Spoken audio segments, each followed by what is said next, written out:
think alchemy is not historic. I think, yeah, alchemy is like standard. It does rotate.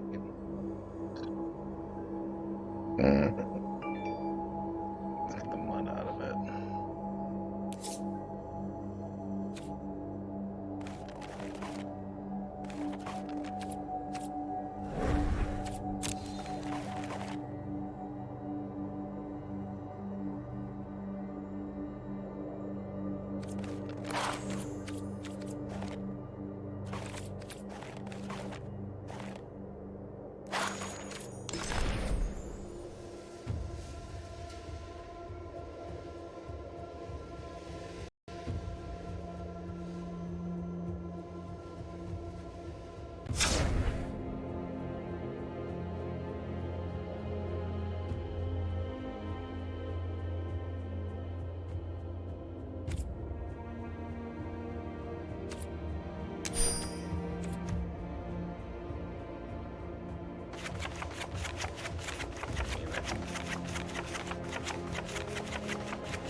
Yeah, because we must have just rotated.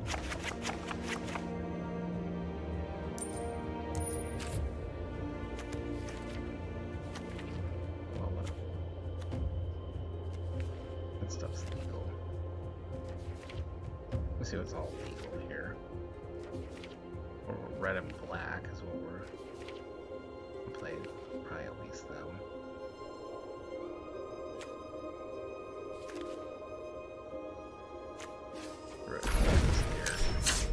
Playing that right now. I'm gonna go ahead and just play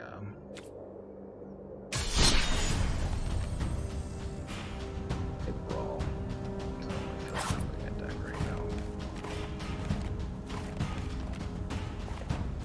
Let's see.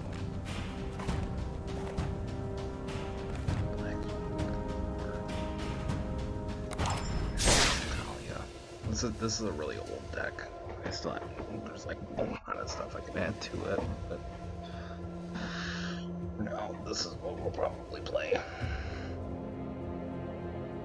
I don't feel like building anything right now.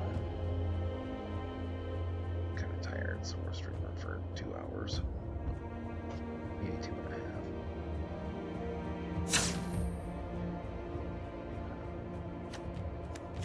Alright, this is my old Kaalia list. Let's go over the deck tech. This one's really old. I don't feel like changing it, so it'll probably be fine. It's actually a really good list. Here we go. We got Kaalia, Zenith Seeker. What does she do? Well, she's got Flying and Vigilance for 3 mana. She's Mardu, so 1 red, 1 white, 1 black. She enters battlefield. Look at the top 6 cards of your library. You may reveal an angel, a demon, and or a dragon. Put them in your hand. Put the rest in the bottom of the library in random order. So this commander can draw you 3 creatures at a time. It's just got to be 1 angel, 1 demon, 1 dragon. So a good way to use her as well is with Maskwood Nexus from Kaldheim, which gives all your creatures in your deck to Shapeshifter, so you can always draw 3 creatures. I think this commander is sweet. I think this commander is super strong. Yeah, she's not the other Kaalia, the 4 mana one that like cheats out dragons and stuff. I personally think this one's better. She's a 3/3 for 3, first off. Second off, she draws cards into your hand. And she's really, really just good at promoting damage early. So let's go over the list. Swords Plowshares, totally hate this card, but you play it because it's white. It's like one of the most busted white cards ever. Exile target creature its controller gains life equal to its power. Blood Chief's Thirst. Destroy target mana creature or planeswalker with mana value 2 or less. If the spell is kicked, instead of destroy target creature or planeswalker. Lightning Bolt deals 3 damage to any target. Revoke Existence, exile target artifact or enchantment.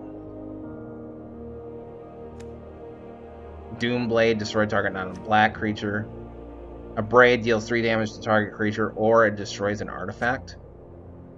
Scorching Dragonfire deals 3 damage to target creature or planeswalker. That creature or planeswalker would die, you exile it instead. Pretty good stuff. Fracture, destroy target artifact, enchantment, or planeswalker. Rip Apart deals 3 damage to target creature or planeswalker, or destroy target artifact or enchantment. Pretty good removal. Arcane Signet adds 1 mana color. Cold Steel Heart comes into play tapped, and you pick a color and it makes that mana. Angel of Eternal Dawn, this counters ramp because you can't. What it does is it becomes day. It can't become night, so it interacts with the day and night cycle. But most importantly, your opponents can't cast spells with mana value greater than the number of turns they have begun. So this completely shuts off ramp. Because ramp, like even if your opponent has 6 lands and it's turn 4, they can only cast a 4-drop. That's what that does. Bound in Gold, enchant permanent. Enchanted permanent can't attack, block, or crew vehicles, and its activated abilities can't be activated unless they're mana abilities. It's a stun. It's one of those like stun enchantments in white. You see plenty of these, but this one's interesting because it includes them not being able to crew vehicles. Minimus Containment. It equips to a non-land permanent and it just turns it into a treasure is what it does. I think this card's pretty solid removal for 3 mana because it hits pretty much anything. Resplendent Angel, this is a new card in the new set, but this is the old version of it because it's been around since the start of this game. Pretty much. At the beginning of your end step, it's got flying, and it's 3 mana, it's 2 white and 1. At the beginning of your end step, if you gain 5 or more life this turn, create a 4/4 white angel creature token with flying and vigilance.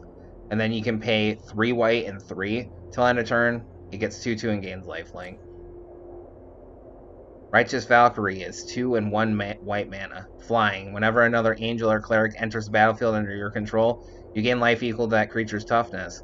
And as long as you have at least 7 or more life than your starting life total, creatures you control get 2/2.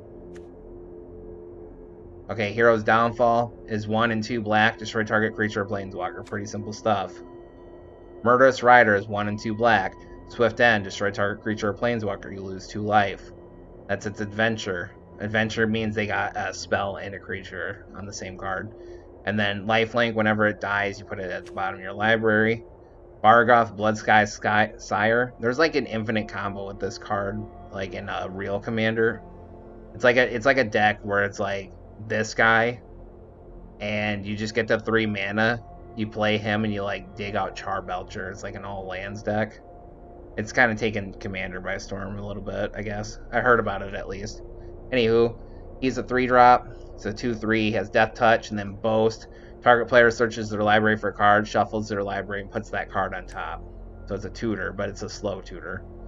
Bone Crusher Giant, Stomp, deals 2 damage, and it can't be prevented this... Well, it actually gives you the passive effect that damage can't be prevented this turn.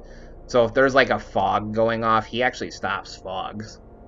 Not many people play fog effects, but they are pretty good. Hi viewer, thank you for your time coming on by. We're playing this really old Kaalia deck, so I'm kind of just going through the deck tech right now. And then whenever Bone Crusher Giant becomes the target of a spell, it deals 2 damage to that spell's controller. That includes you, so be careful. Stone Rain, destroys target land. Valakut Awakening, it's a land. It comes into play as a tapped red source, and then it's an instant. Put any number of cards from your hand on the bottom of your library, then you draw that many cards +1. So it can kind of cycle out your hand. Mortify. It's 1 in Orzhova, which is white and black. Instant. Destroy target creature or enchantment. Chromatic Lantern. Artifact. Lands you control have add 1 mana of any color. Add 1 mana of any color. Pretty simple stuff. Mana Geode. Enters the battlefield, scries 1. I really like this mana rock because it scries 1. I think it's not super high in the priority list, but it's a common. If you're just starting out the game, I don't think you'll be disappointed with this mana rock, honestly. I think the scry run's actually a lot better than I sometimes give it credit for. And then it just adds 1 mana of any color. I'm never disappointed in Mana Geode. Let's put it that way as a card. I don't think it's obviously not the most powerful thing ever if you want to get like the rare and mythic mana rocks. Well, we don't have a mythic one yet. But if you want, well, we got Chromatic Orrery, which is a mythic. But the rare ones obviously are a little bit better. But I'm never disappointed in a Mana Geode. So it's a decent card. I like it. A Replicating Ring. Adds 1 mana of any color. It gets counters, or it gets counters on it. I guess you can call them counters, yeah. Put a night counter on it, and then when it has 8 or more, you remove all the counters, make 8 copies of it. Skyclave Relic. This is strictly better Dark Steel Ingot. So it's kicker 3, indestructible, and then if you kick it, you get 3 of them instead of 1. Well, you get the 1 and then an extra 2. So 3 total. When I say it like that, just in case that was a little bit confusing. Archangel of Wrath, this card's alright. It's got kicker and kicker, which is Mardu, 1 black and 1 red respectively, flying lifelink. When it enters the battlefield, if it was kicked, it deals 2 damage to any target. And then if you do it again, it does another 2 damage to any target. So yeah, they can deal 4 to 1 thing or 2 and 2, and then you gain that life back because it's got lifelink. Sorry, viewer, I got bit by a bug. Now my hand's itchy. There's a little bug flying around here. Landed on me, I got itchy. Got Crush Contraband. Choose one or both. Exile target artifact, exile target enchantment. Icing Death, Frost Tyrant. Flying Vigilance. Icing Death, Frost Tyrant dies. You make a sword. And then what it does is the equipped creature gets 2/0, and then when it attacks, it can tap a creature down. Assassin's Ink, instant. The spell costs 1 less if you control an artifact or you control an enchantment. So if you control both, it only costs 2 mana. Destroy target creature or planeswalker. Baleful Mastery. You can pay 1 in black for that, and if you do, your opponent draws a card, but it exiles a creature or planeswalker. So it's pretty good stuff. So it can only be 2. It can end up being only 2 mana. Consuming Oni. This card's pretty sweet. It's got flying and menace, so it's incredibly hard to block. And then basically at the beginning of your end step, it randomly chooses the non-land card in your hand and kind of curses it, quote unquote, we'll call it that. It curses it, and when you play the card, it costs an extra 3 life. You lose that life though, so keep that in mind. That can't be prevented. Most life loss effects can't be prevented. Extension Events, a board wipe. Choose odd or even. Exile each creature with the chosen mana value. Higura Mulling is a tapped black source, or it destroys a creature. You'll see this in a lot of black lists, especially if you play this game. Mizzix's Mastery. This is kind of like the win condition in this list. You can pay 4, exile target instant or sorcery, then you copy it. But if you overload it, you exile your entire graveyard of instant and sorceries and cast every single one of them at the same time. So if you overload this and cast like 7, 10, 15 spells, you're probably winning the game at that point, because that's pretty nuts. Moonveil Regen. I think this dragon's really good in this list. You shouldn't play this dragon unless you have at least 3 colors in your list. It says it has flying, and whenever you cast a spell, you may discard your hand. If you do, draw a card for each of that spell's colors. So our commander is 3 colors, we can discard and draw 3 cards. And then when it dies, it deals X damage to any target, where X is the number of color among permanents you control. Got Opportunistic Dragon. It's got flying, and when it comes into play, it can steal a human or artifact, but you can't use the human or the artifact. Is basically what it does. Like, you can't block with the human. I don't think you can use... You basically just can't use them. Gain control of that permanent, it loses all abilities, and it can't attack or block. Yeah, you basically can't use it. It just steals a human or an artifact. This includes commanders too, so as long as it's a human creature type, it's... card's pretty nuts. Seraph of the Scales has flying. You can pay white, gains vigilance, pay black, it gains death touch. Afterlife, when it dies, it creates 2 1/1 spirit tokens. Afterlife is an old set mechanic. Forgive me. Storm Predator. I think this vampire dragon's sweet. It's got flying, and then when it becomes tapped, exile 1 target card from a graveyard, put a 1/1 counter on it, and then you sacrifice another creature, gains indestructible, and end of turn tap it. So it can, like, if it's about to get hit with a destroy all board wipe or a destroy effect, like a murder or something like that, it can protect itself by sacrificing a creature. Aurelia Exemplar of Justice has flying and mentor. Mentor means when it attacks, if it sees a creature that has less attack than it, it can give it a 1/1 counter. And then at the beginning of combat on your turn, you choose 1 creature. It gets 2 attack. It gains trample if it's red, and it gains vigilance if it's white. So this card works really well with Kaalia. Like, if you play Kaalia, then her, then Aurelia afterwards, it's really fantastic. Excellent combo. Key to Archive, it enters battlefield tap, and then you pick a card from its spell. Well, you draft a card from its spellbook, so you get 3 cards from its spellbook, and you pick one, and then you put that in your hand, and then discard a card. And spellbook is really, really powerful, so honestly, you should almost like craft this card because it can go into any list, and its spellbook is insanely strong. And then it's a mana rock. It adds 2 mana of any one color, or 2 mana in any combination of colors, and it's actually a good mana rock too. Because a lot of mana rocks like this only can add like 1 color, or they add like 2 colorless. Baneslayer Angel just has a big block of text that says Flying, First Strike, Lifelink, Protection from Demons, Protection from Dragons. Sweet. If somebody steals half our deck of creatures, she can go toe-to-toe with them and win against every single one of them. Cleansing Nova. Destroy all creatures, destroy all artifacts. Choose one. Pretty simple stuff. Lyra Dawnbringer. She's good because she's got Flying, First Strike, and Lifelink, and then she gives other angels you control 1/1 and Lifelink. Crux of Fate. Choose one. Destroy all dragon creatures, destroy all non-dragon creatures. So, pretty simple stuff. Doom Whisper. Flying, Trample. Pay 2 life, Surveil 2. Goldspan Dragon. Flying Haste. When it attacks or becomes the target of a spell, you create a treasure token. Treasures you have, sacrifice this artifact. Add 2 mana of any one color. So he buffs your treasures. He's just kind of like one of the best cards from the set he's in a nutshell. This card is absolutely nuts. You'll probably see him all the time because he's just good. He's definitely probably one of the strongest cards in Standard during his time period. I think he might have rotated out though. Lisa, Forgotten Archangel. Flying Lifelink, and then whenever a 9-token creature you control dies, you return that card to its owner's hand at the beginning of the next end step, and then when your opponent's creatures die, they get exiled instead. Fall of the Thron. This counters all those ramp lists. It says destroy all lands, then each player returns 2 land cards from their graveyard to their battlefield. So they can come into play untapped if they're basic lands or shock lands or something like that. This card is good. It just counters ramp.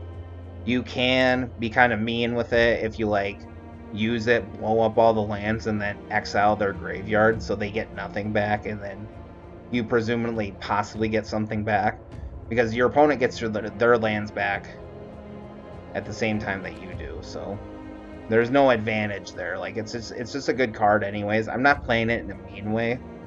I have mean ways to play it, but I'm not gonna do that because it's really mean. I might if I make this deck a little bit more quote-unquote competitive or mean. Farewell. This is an excellent white card. You choose one or more. Exile all artifacts, creatures, enchantments, or graveyards. Very simple stuff. Planar Cleansing. If I play a white deck, I almost always play this card. It just destroys all non-land permanents. Just gets rid of everything that is not indestructible. So, Valkyrie Harbinger. This card is basically like Resplendent Angel, except 6 mana, and I'll explain to you why. It's got Flying and Lifelink. It's a 4/5. Then at the beginning of each end step, if you gain 4 more life this turn, you create a white angel creature token with Flying and Vigilance. So it's basically the same as Resplendent Angel, except it doesn't require as much setup when it comes out later. Haphazard Bombardment. You choose 4 non-enchantment permanents you don't control and put an aim counter on each of them. And then at the beginning of your end step, it randomly chooses one and then destroys it and sends it to the graveyard. But it'll only destroy up to 3. If you get to 1 aim counter, it stops destroying stuff. You can copy this enchantment, and it actually gets really powerful when you copy it, if that's a route you want to go down. But it's expensive. It's a bit slow. It's mainly there for land destruction because it can hit lands. Burn of the Star Mount. This spell can't be countered. It has Flying or Haste, and he's got Fire Breathing, except when its power becomes 20 this way, it deals 20 damage to any target. Probably pretty much never going to happen, so unless you really play around him, you buff him to 19 power and then use his ability, and then boom, you just hit something for 20, because it has to be, you have to use his Fire Breathing ability to get the 20 damage. Sunburn's Invocation. It basically gives all your cards Cascade, but it's a bit different. Whenever you cast a spell from your hand, reveal the top X cards of your library, where X is that spell's mana value. You may cast a spell with mana value X or less from among the cards revealed this way without paying its mana cost. So it can be equal to, because Cascade's always less than, and Discover's kind of like that too, the new Discover mechanic is only like the number that's stated. Sunburn's Invocation's not like that. This card's really cool. It's a bit slow, and it's a do-nothing enchantment for 6 mana, but it's a really cool win condition if you decide to play it. Radicos the Showstopper. You would have seen him in the Raphael list, but when he comes into play, you flip a coin for each creature that isn't a demon, devil, or an imp, and then destroy each creature who comes up tails. Seraph of the Skyblade. Once she decides to load, you can pay 1 white and tap 4 creatures you control with flying rather than pay this spell's mana cost. She's got flying and lifelink, and other flyers that we have indestructible. Like I said, I made this deck a long time ago, so eventually I might make some upgrades to it and swap a few things around here and there.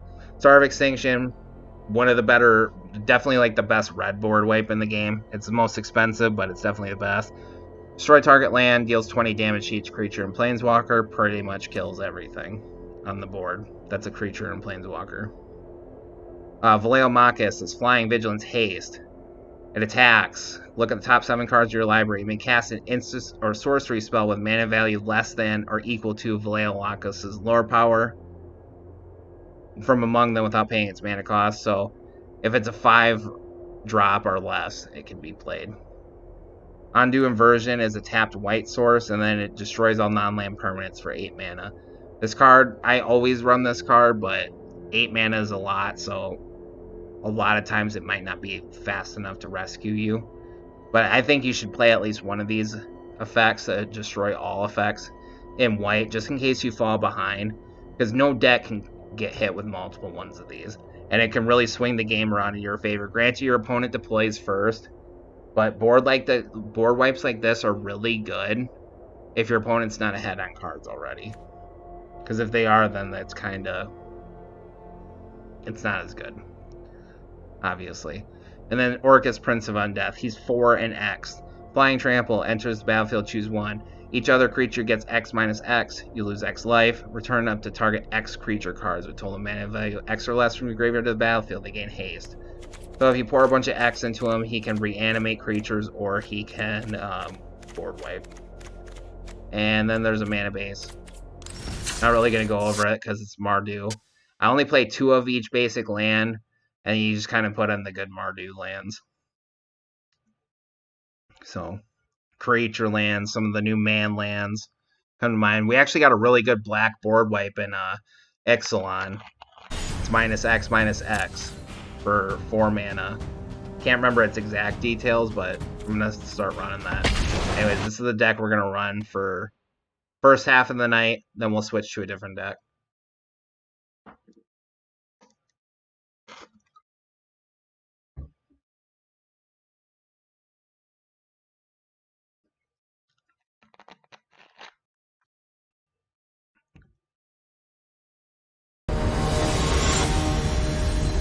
Sun's Avatar. This must be a new Gishard. At least the art's... I think I've already seen this card spoiled, because I don't really watch spoilers that much. It just happened on, like, YouTube Shorts. I just need a white source. Okay, yeah, this is the same one as the old one. It's just the art. But when he deals damage, depending on how much damage he deals, you dig that deep, and then any dinosaurs you find, you can play them. We'll keep that black land, even though we really need a white source, but we don't really want to turn away lands.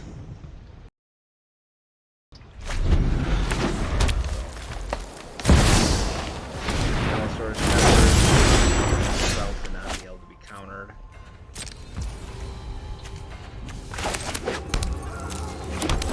I didn't know. That lag kind of messed me up.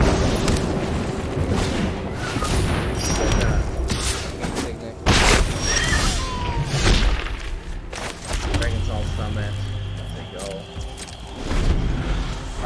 Shepherd is kind of fine. You know, he can jack all colors too.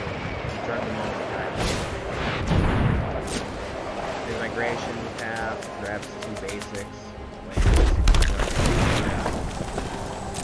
An obstacle for double mountain. Quick opportunistic dragon. Slow the ramp down a little bit. Why I run this guy is because, as far as dragons are concerned, he's decent body for 4 mana. He most likely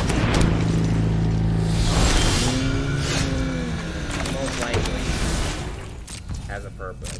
So I'm gonna hit him for 4. We're gonna hold up our mana because if they play, well, they will play Gasharth because Herald's Horn reduces their chosen type, which is obviously Dinosaur for 1. Because he's a Dinosaur commander.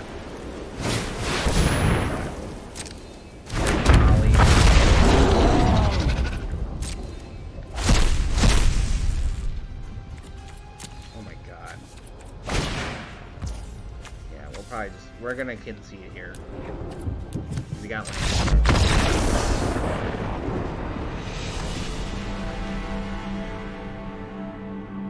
If he would have pulled something different, we would have stuck it out.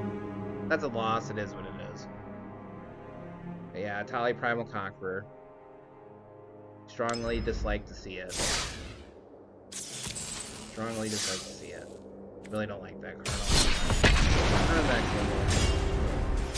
No here, no here. Like I said, I got a Hitchy at my hand. You see, it's got a Hitchy.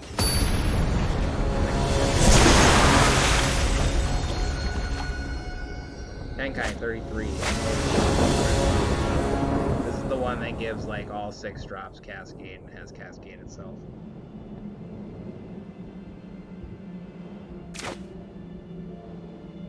The sucky thing about playing 3 colors.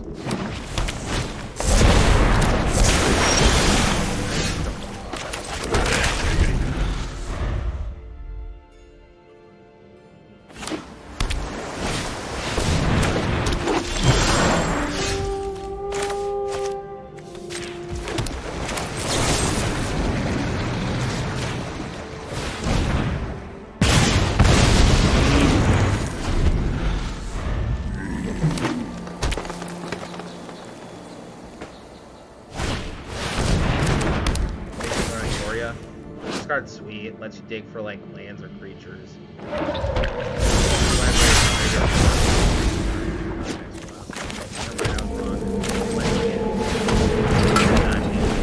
Chromatic lands are pretty much our best friend in these types of 3 or 4 color lists. Anytime you're running 3 or 4 colors, 3 or 4 colors rather, you should probably things like easier. Personally,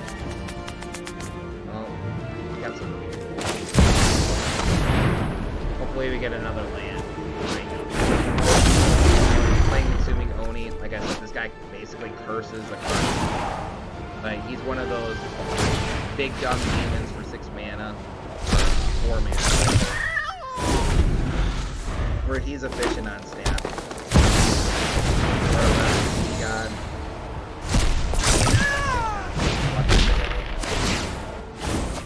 Yeah, Cascade. That's the stupid thing with this commander. Is like everything can keep Cascade.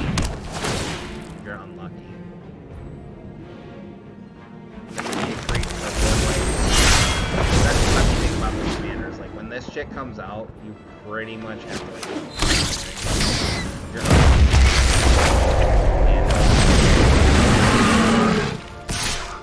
Sucks. They got Witness Protection. Block. If we don't get a land. Well.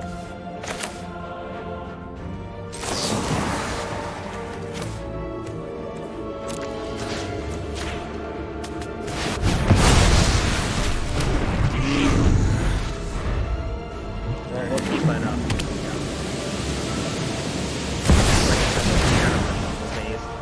They probably win here.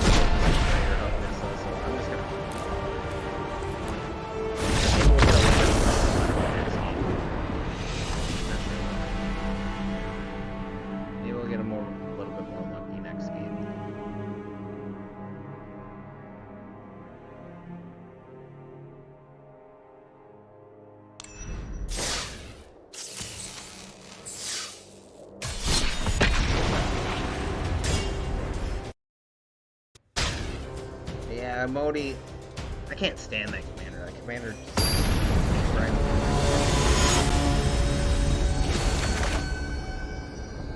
Azor threat. This card's pretty cool. She gets this really interesting prison effect. Alright, now we're getting all those light sources. Each opponent can't cast non-creature spells with mana value greater than the number of lands that player controls. Our opponent casts a spell with no mana was about to cast and count. This card's actually really good. Like a lot of those recasts, like Cascade decks and stuff like that, he actually...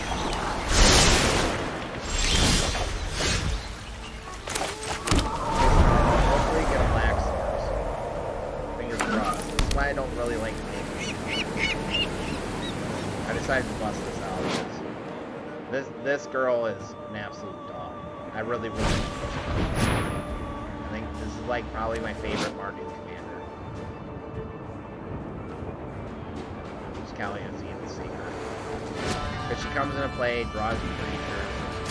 That's card type. Okay.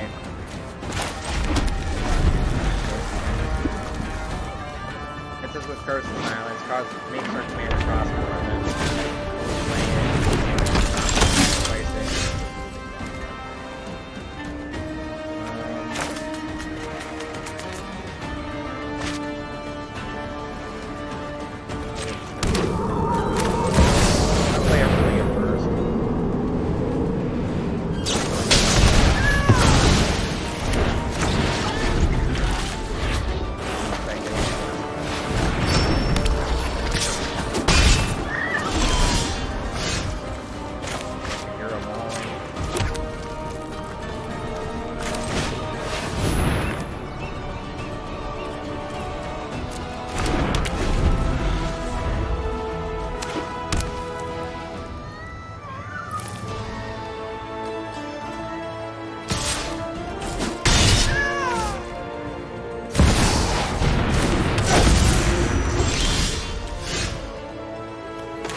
maybe not. We're at 6 mana, so I want to start grabbing.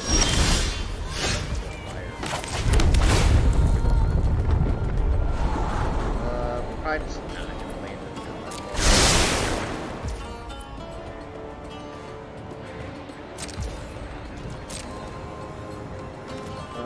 I think we'll just go with that. And just take all this. Mind sensor. Search our library, we just search the top. Yeah, we have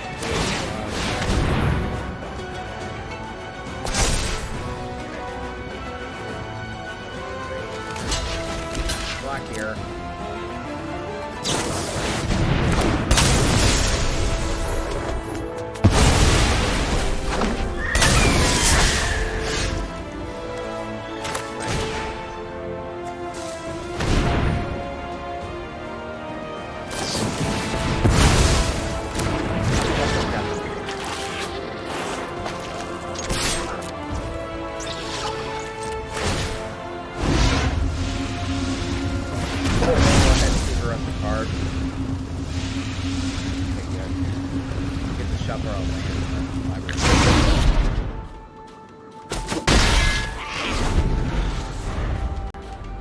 Not too worried about it. I'm trying to sources out of hand.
gain 3 life there because Righteous Valkyrie counts angels or clerics and then takes their toughness when gain that much life. They're gonna hold that. Actually, shouldn't do that. Could have kind of like drawn with Vargoth.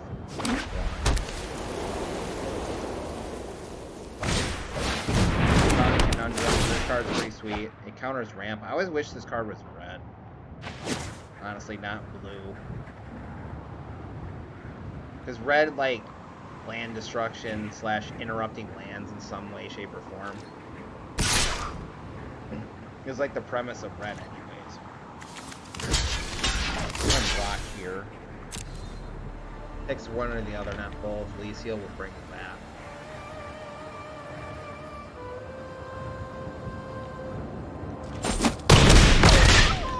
Screw it. Doesn't die, so the effect doesn't go off. She causes creatures that our opponents control to get exiled instead, so card's strong. It's a pretty cool commander. We got a spare rare arena, which might be a fair pickup. Play right to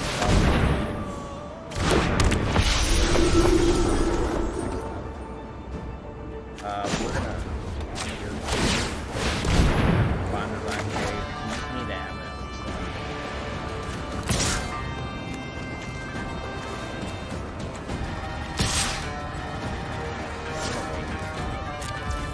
they're probably gonna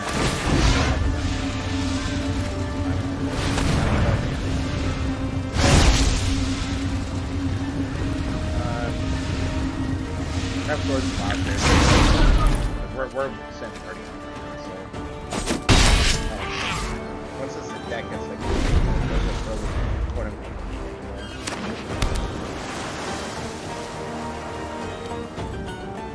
we got swords and plowshares. I really don't like swords plowshares.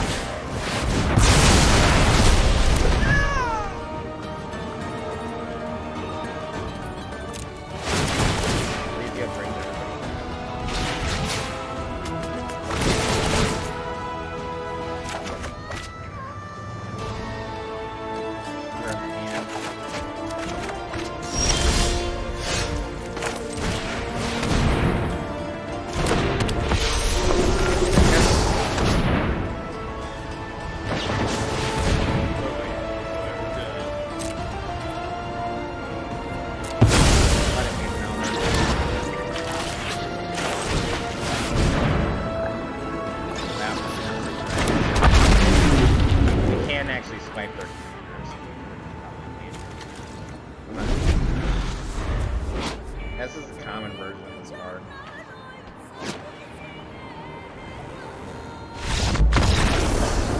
And, first win of it. Yeah, Lydia's a pretty cool commander, though. Granted, she doesn't help you, like, draw or nothing like that, but her prison effect is very strong. Stops Cascade, stops free cast, and she, stops, like, lands or whatever, too. Wonder if that's... or whatever else she stops. She stops another thing. Oh, they can't cast stuff. They don't put right amount of mana for it. Yeah, we got a mythic. Cool.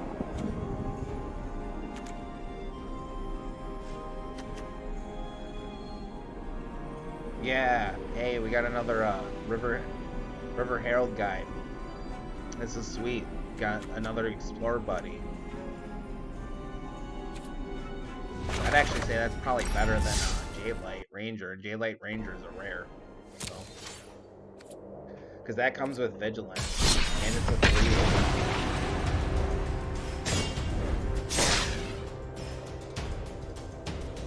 3. And it's only a common, too.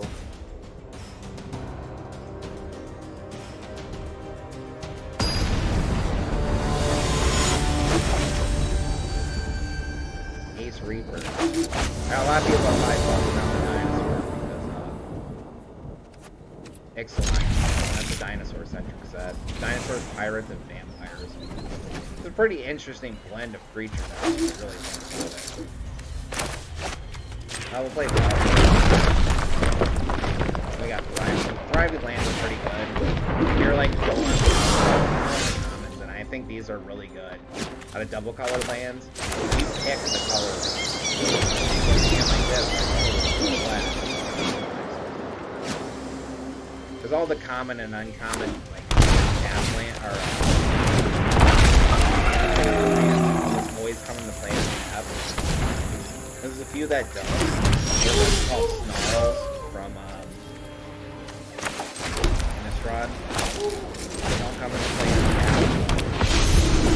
Or tap all the time because you can reveal a basic type in your hand.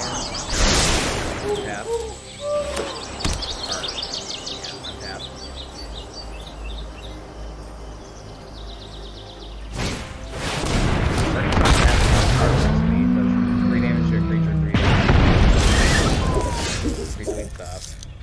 I'm gonna play this tap. You gotta wait. Guitar's coming down and he gets one correct swing.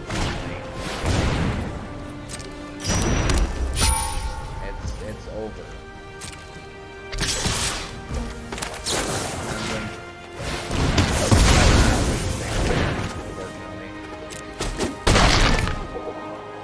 Wow, real bad.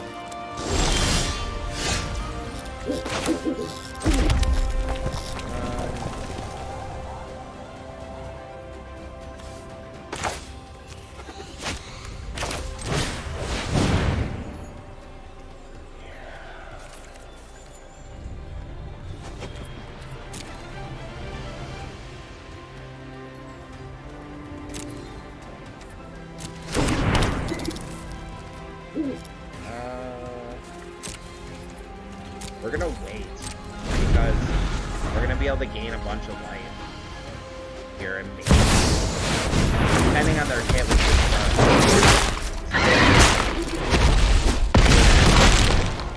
down to 5. Takes out some dinosaurs. A lot of fun. A lot of fun.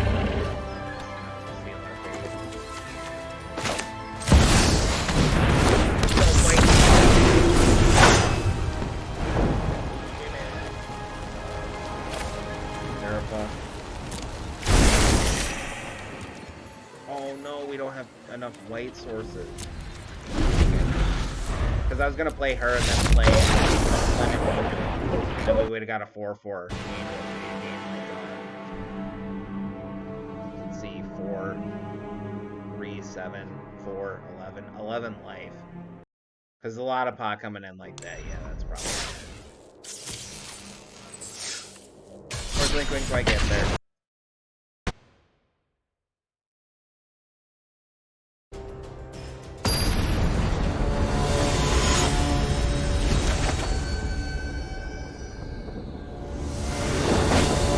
Again, another good shard.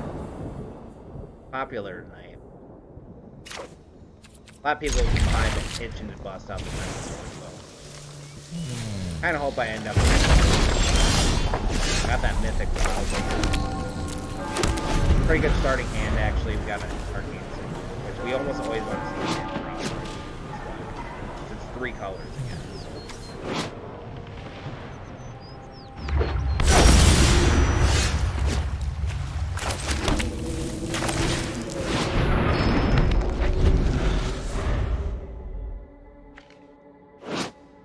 Oh yeah, Cavern of Souls. This is a big reprint. Creature type, and yeah, it causes creature spells of that type to not be able to be countered. Which that's a big deal. Because if we have 7 or more life than our starting life total, he cancels.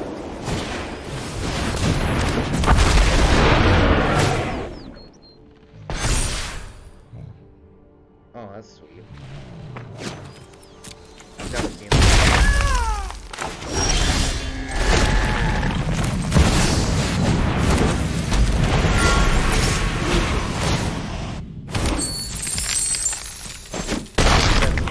Gold Span Dragon. And art. Woohoo. Yeah, for a top. Top or rolling. Try and gains it to a 4/4.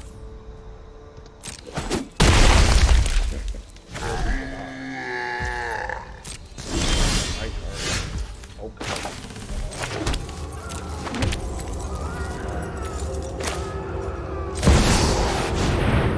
First.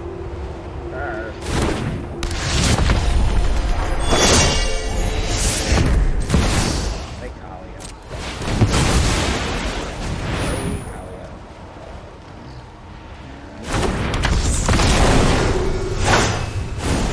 Find us something. This land's actually less. We usually like don't end up getting a lot of creatures a lot. It's cause with her you want like probably at least like 30 creatures. Just to be fair. Goes ahead, makes a treasure. Counts as 2 mana. The Gold Sand Dragon.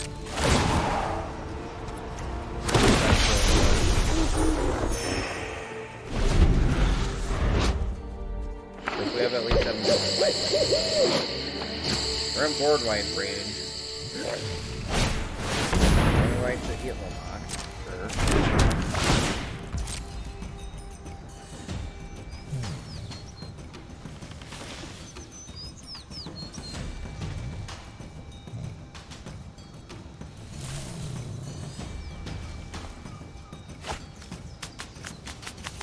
Ooh, what is this? This is new. Look at this. The Dinosaur Dragon.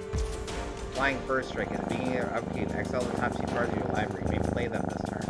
If you exile a land card this way, create a 3/1 red dinosaur token. And if you exile non-lands, create treasures. That's cool. The Dinosaur Dragon. That's pretty tight. We'll let him. You know, red hair don't care. We're better than her.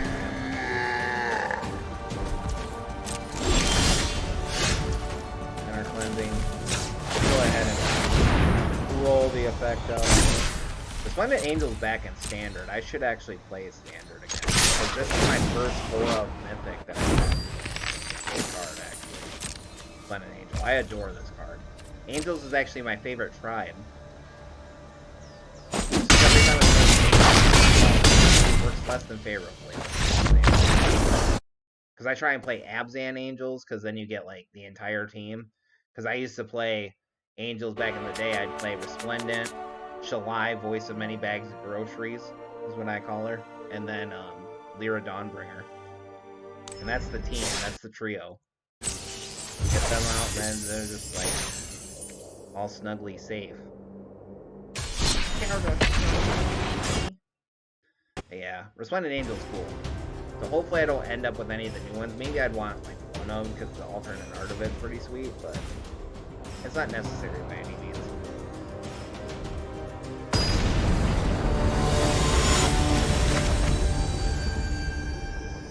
Oh, there's humans here. Floating kitty. There's a new cat commander that I want to try. 1/1 counters payoff. Full Silence, Eternal Dawn, yeah.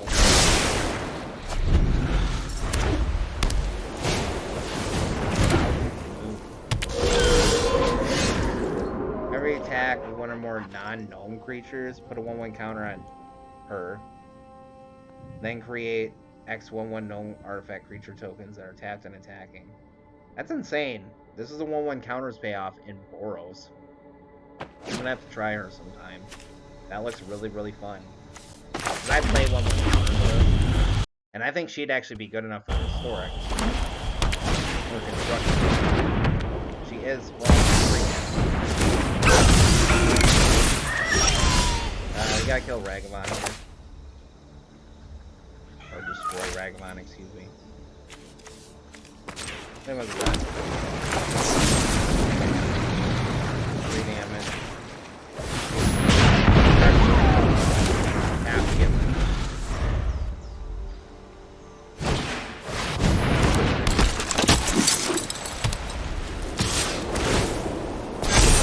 Well, I guess. card's pretty sweet, actually. Pretty sweet, actually. Actually.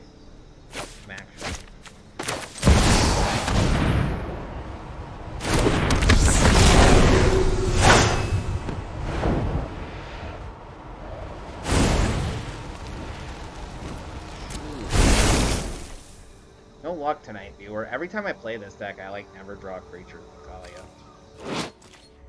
Well, I guess that one match we did. More often than not, draw creatures. Other.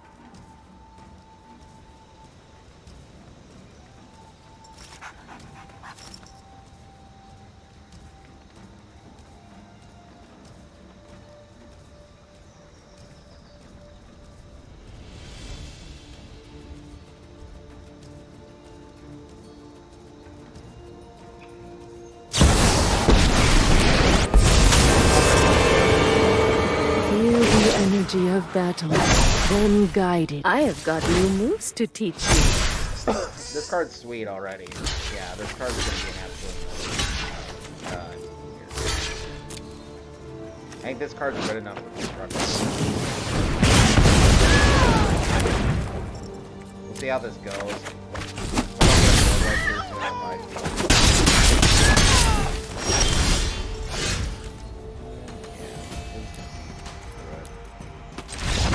Us. We're too far behind anyways. We'd have to develop stuff. And yeah. This creature's not, or this deck's not really that great about going wide unless we draw some of our white board whites. Because the problem with running 3 colors again is, you're running 3 colors. Choice paralysis. It's really hard to jam in everything that you want. So. But, like I said, I'm going to refactor that list sometime. When I first made that list, I had some really good luck with it a few times. I played that list for probably about 2 weeks solid. Kaalia's a fun commander, though. I think she's really good. Ooh, it's a raccoon. Quaddy Scavenger. When it enters, if there are 4 more permanents in your graveyard, return target. Oh, dude, that's sweet. That's cool that it's a raccoon. It'll just make you want to like a pet.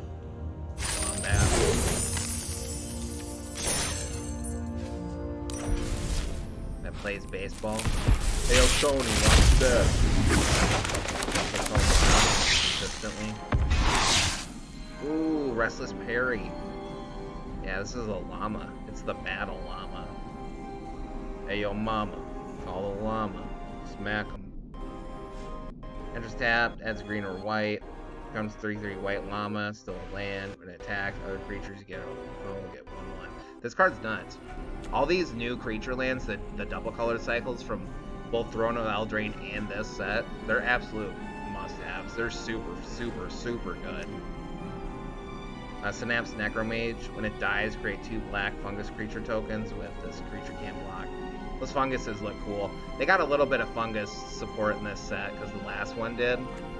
Last Ixalan did, but I don't know, I haven't looked at it yet. Most of the fungus stuff's pretty bad though. It's very inconsistent on what it does. That's what the problem with it is.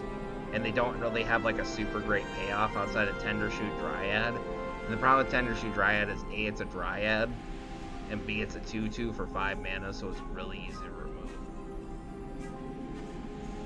Untap 1,000 moves infantry. That's cool. Kind of a weird vigilance, but that's cool. Enterprising Scallywag. Beginning your end step, you descended, create treasure. That's pretty cool. Forgive me, we were burped. Flying, whenever a Screaming Phantom attacks, draw a card.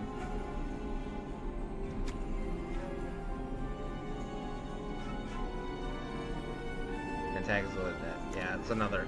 Blue gets those specs a lot. They get like some big defender that, like if something happens, back.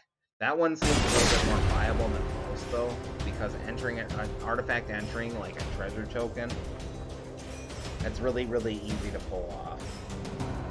And I think those cards are pretty solid if you can kind of make them work. 2 mana 3/3, and it Jace, and it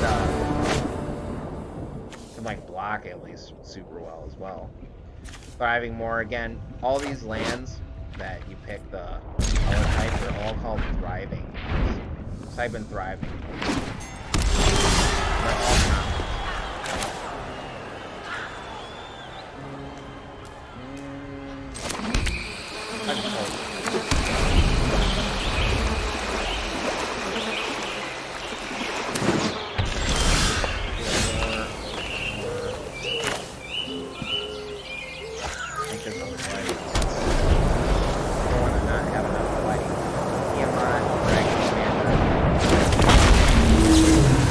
This card's not. This card makes dragon.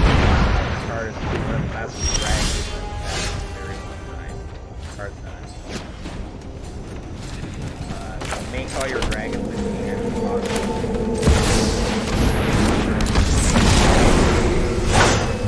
That's permanent. Yeah. Tiamat.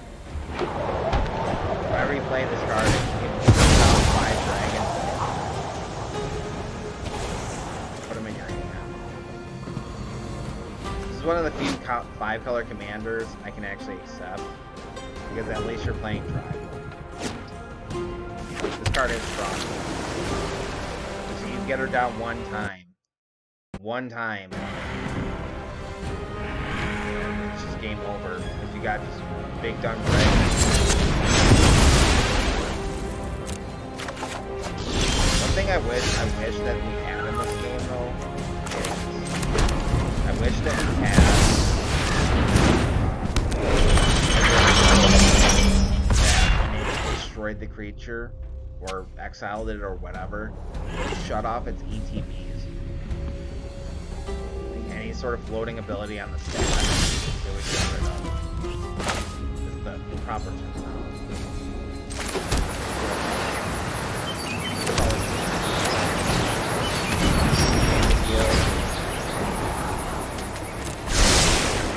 Take that. I'm not gonna bother giving her a second. Here.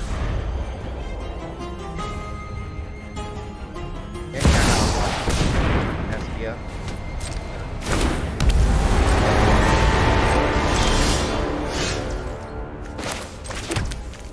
Extra mana bleed.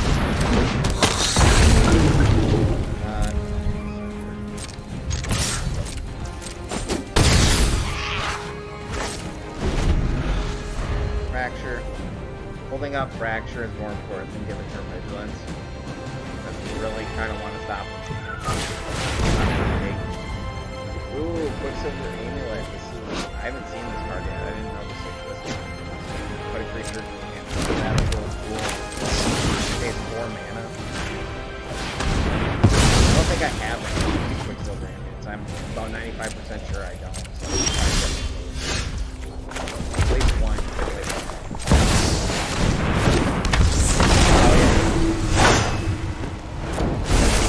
We always do with this deck. Fail. I think the amulet. Keep giving them the beat. After this match, we'll probably switch decks. Me, I'll play this like once or twice. The archive. Grab the card. Grab the card.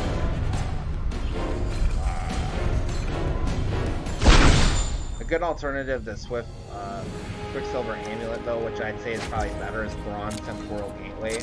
You can put it for same mana cost, same abilities.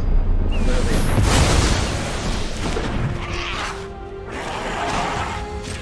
Draw a card here. Which I mean, we would have won anyways, because Everstorm Predator was going to get a 1/1 counter. Everstorm Predator is a fun card. I think he's really, really good. I think he's just like generally a good card, honestly. Okay. Got a mastery token. Mastery token doesn't fight all that much.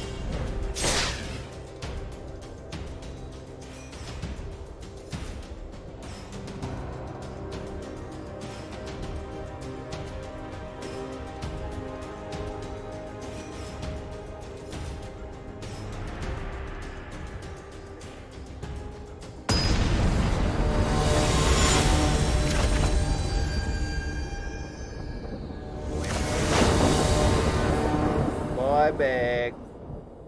Playing a Troxa Praetor's Voice. I haven't tried this card in a while. This card grinds my gears as well. So for ETB really over the top when she comes into play, you just pick like one of them. Oh wait, no, never mind. This is a different one. This one I still get mad about too, but a lot of people don't play the other one. The other one is 7 mana and you just like grab like one card of each card type and put it into your hand for ETBs. Grateful Apparition.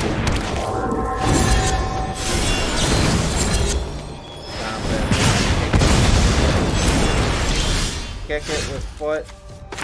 Kick it with foot. Clarity. With foot. Obviously.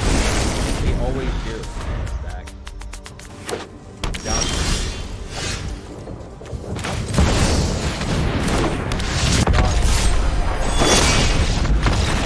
Nah, that's fake. Well, yeah, but they didn't just suck it out. They probably would have been fine, honestly. I don't know, maybe we promoted too much damage. Maybe they got PTSD from Responding Angel. Maybe they got PTSD from Responding Angel. That's what I said. I didn't. I'll record. We'll do one more of this list and then go ahead and move on. But yeah, I like Kaalia because she's Mardu. Mardu is sweet. Mardu, you get really good. So that's why Savage CEO. If we get like a Mardu commander that like cares about spells, that card would be like my new best friend.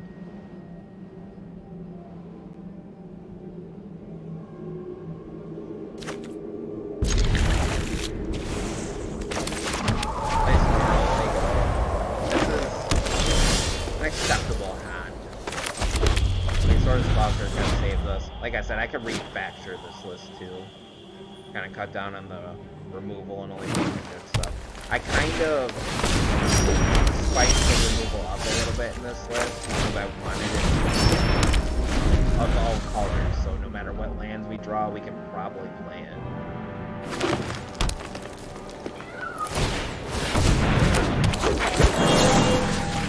Cloud. Get the hat.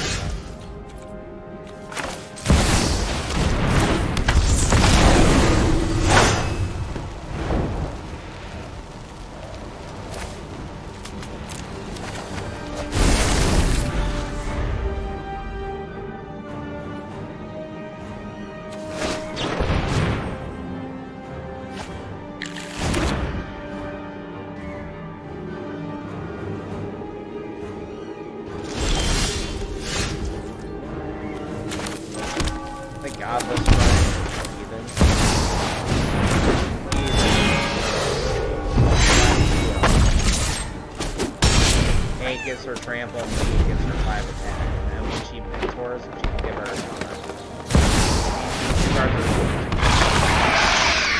his foreign flex is done because he grabbed you 2 lands. And that 2 lands is huge because then he just always like you can constantly just keep playing him. Something to take into consideration.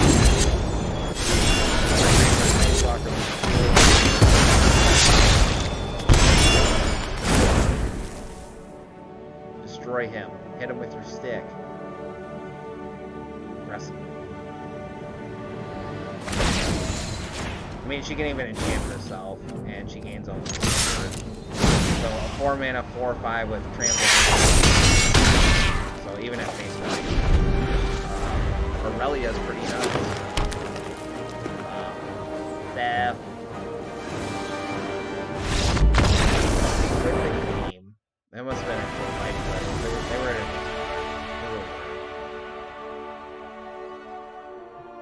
because you could have just played Vorinclex with Reach. They could have played Vorinclex with Reach.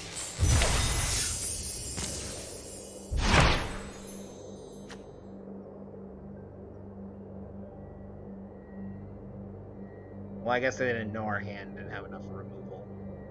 Other artifact or creature you control put about oil counter 4 battlefield. That's cool. One of those revive effects. We'll pick a different deck. We'll go over the deck tech, and then we're gonna play it for like an hour again, and then we're gonna go ahead and call it there.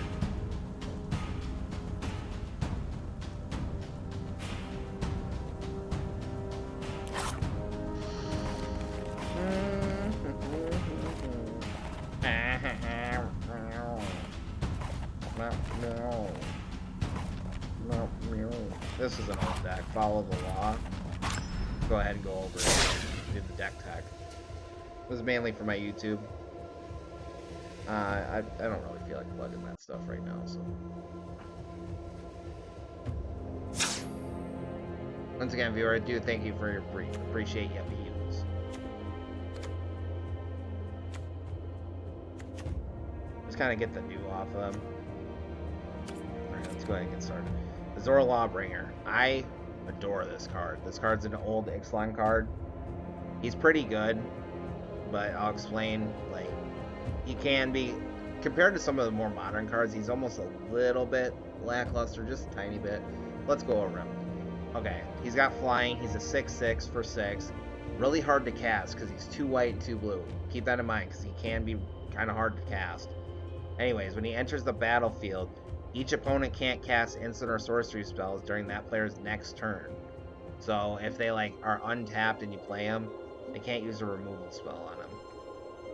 And a few other things, they might not be able to draw their way through stuff, or maybe they got a really important spell that they need to play. It kind of comes into play every once in a while. It mainly protects them from removal. That's the good thing about it, that at least they're forced to use their removal on your turn where you probably have a counterspell if you play counterspells. And then whenever he attacks, you may pay X and 1 and 2 blue. When you do, you gain X life, draw X cards. So he's got Sphinx's Insight, I think is the name of the card, stapled onto him.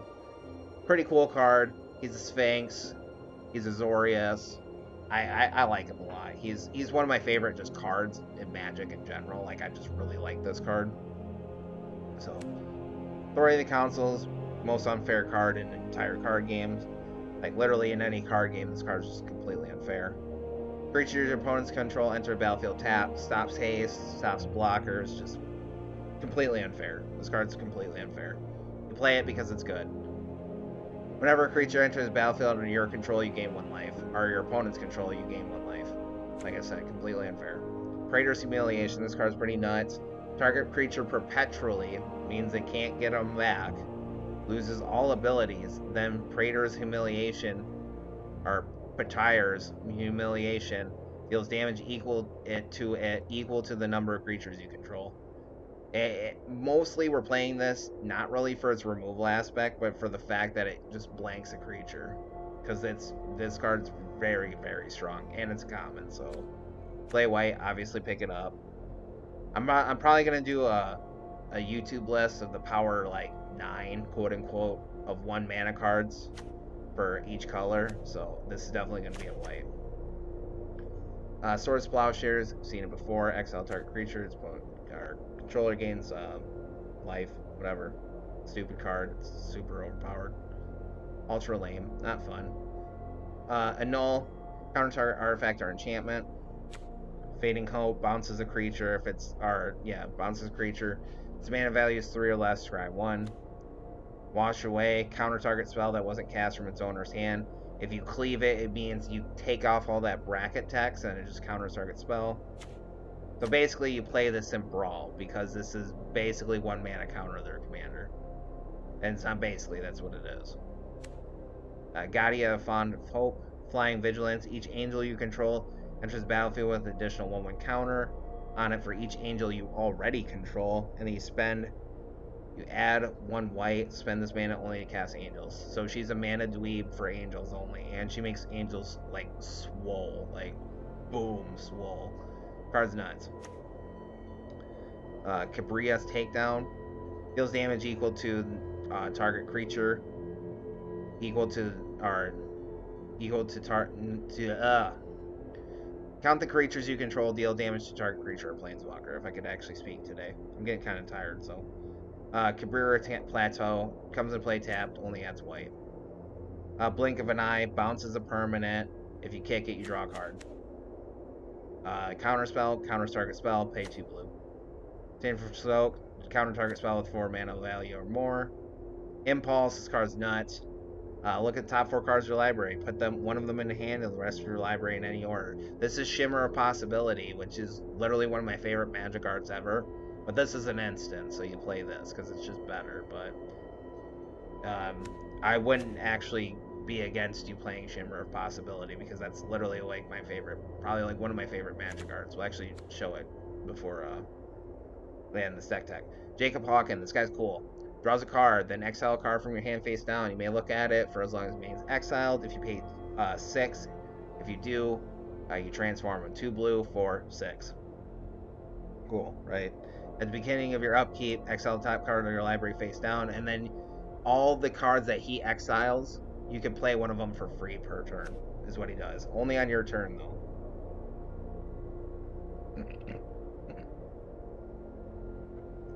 Jwari's Disruption. I rarely ever run this card.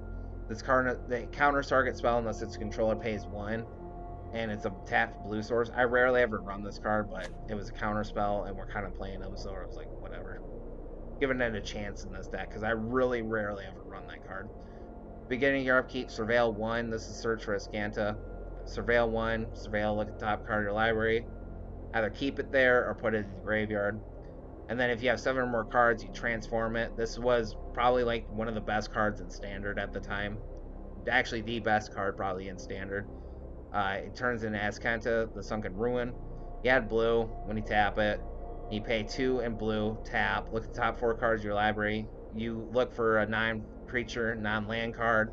Put it to your hand with the rest of your library in the bottom order. This card can grab every card type of Magic besides creatures. Run it in blue. If you got a rare wild card, craft it. This card's absolutely mental. You can even play this in like Historic or Constructed or whatever constructed formats you play. You'll never feel bad about playing this card. This card's absolutely nuts. Dovin's Veto. Counters target non-creature spell, but it can't be countered. Sweet. Pretty much a better negate, but it is harder to cast because it's part white, so keep that in mind. Arcane Signet. Add 1 mana of any color. Seen it before, seen it again. Mana Stone, pay 2, add 1 colorless, sacrifice it, draw a card. Angel Eternal, we went over this card already. Stops the day and night cycle, becomes day, can't become night. That stops a lot of stuff with the werewolves. And it stops ramp, because they can't play cards like great mana values greater than the turn that it's at. So if it's turn 3, you can't play anything with 3 or more. Or you can't play with anything with 4 or more. Vanishing Light, you'll see a ton of these types of enchantments. It just comes down. It's usually called an O-ring effect because the O-ring's the first one. Pay 3, comes down. It takes the card, puts it underneath it, stays underneath it until it gets taken away. Until the Banishing Light gets removed. Borrowed Time, the exact same card as Banishing Light. Resplendent Angel, you saw this already. So, again, gain 5 life, makes an angel. Can activate itself with 6 mana, basically. Fairy's Protection. Until your next turn, your life total can't change. You can gain protection from everything. All permanents you control phase out. Exile to Fairy's Protection. Phase out means that they're treated as though they don't exist. They don't leave the battlefield, but they don't exist either. So if you're like, oh, board wipe, well, they don't exist, so it doesn't affect them. Phasing is like literally probably the strongest form of protection, like literally in the entire game. The only bad thing about phasing is when they're treated as though they don't exist, they can't block. So this card is probably like the strongest protection card like ever. Clear the mind. Target player shuffles their graveyard in the library. Draw a card. Old favorite of mine. You could probably take this out and not feel too incredibly bad about it. But this is an old favorite of mine. Long story short, I used to have an old Jeskai list back in like way old standard. That was a Jeskai Super Friends list that revolved around this card because it would just constantly recycle a lot of the Jeskai removal because I'd play Justice Strike. And Justice Strike was quite powerful at the time because that was back when like Hydrate Crisis was big. There's a few other like even attack and defense creatures, which Justice Strike creature deals damage equal to its power to itself. So, Sinister Sabotage counters the spell. Surveil 1, sweet. Witness the Future. This card's pretty sweet. Target player shuffles up to 4 target cards from the graveyard into the library. You look at the top 4 cards, put one of those in your hand, put the rest in your library in the bottom of your order. This card's pretty sweet. Dovingram Arbiter. I like this Planeswalker a lot. Let's go over what he does. Until end of turn, whenever a creature you control deals combat damage to a player, you put a loyalty counter on him. That's a +1 too, so he gets a loyalty counter, and you hit with 3 creatures, he gets 3 loyalty counters. Pretty simple stuff.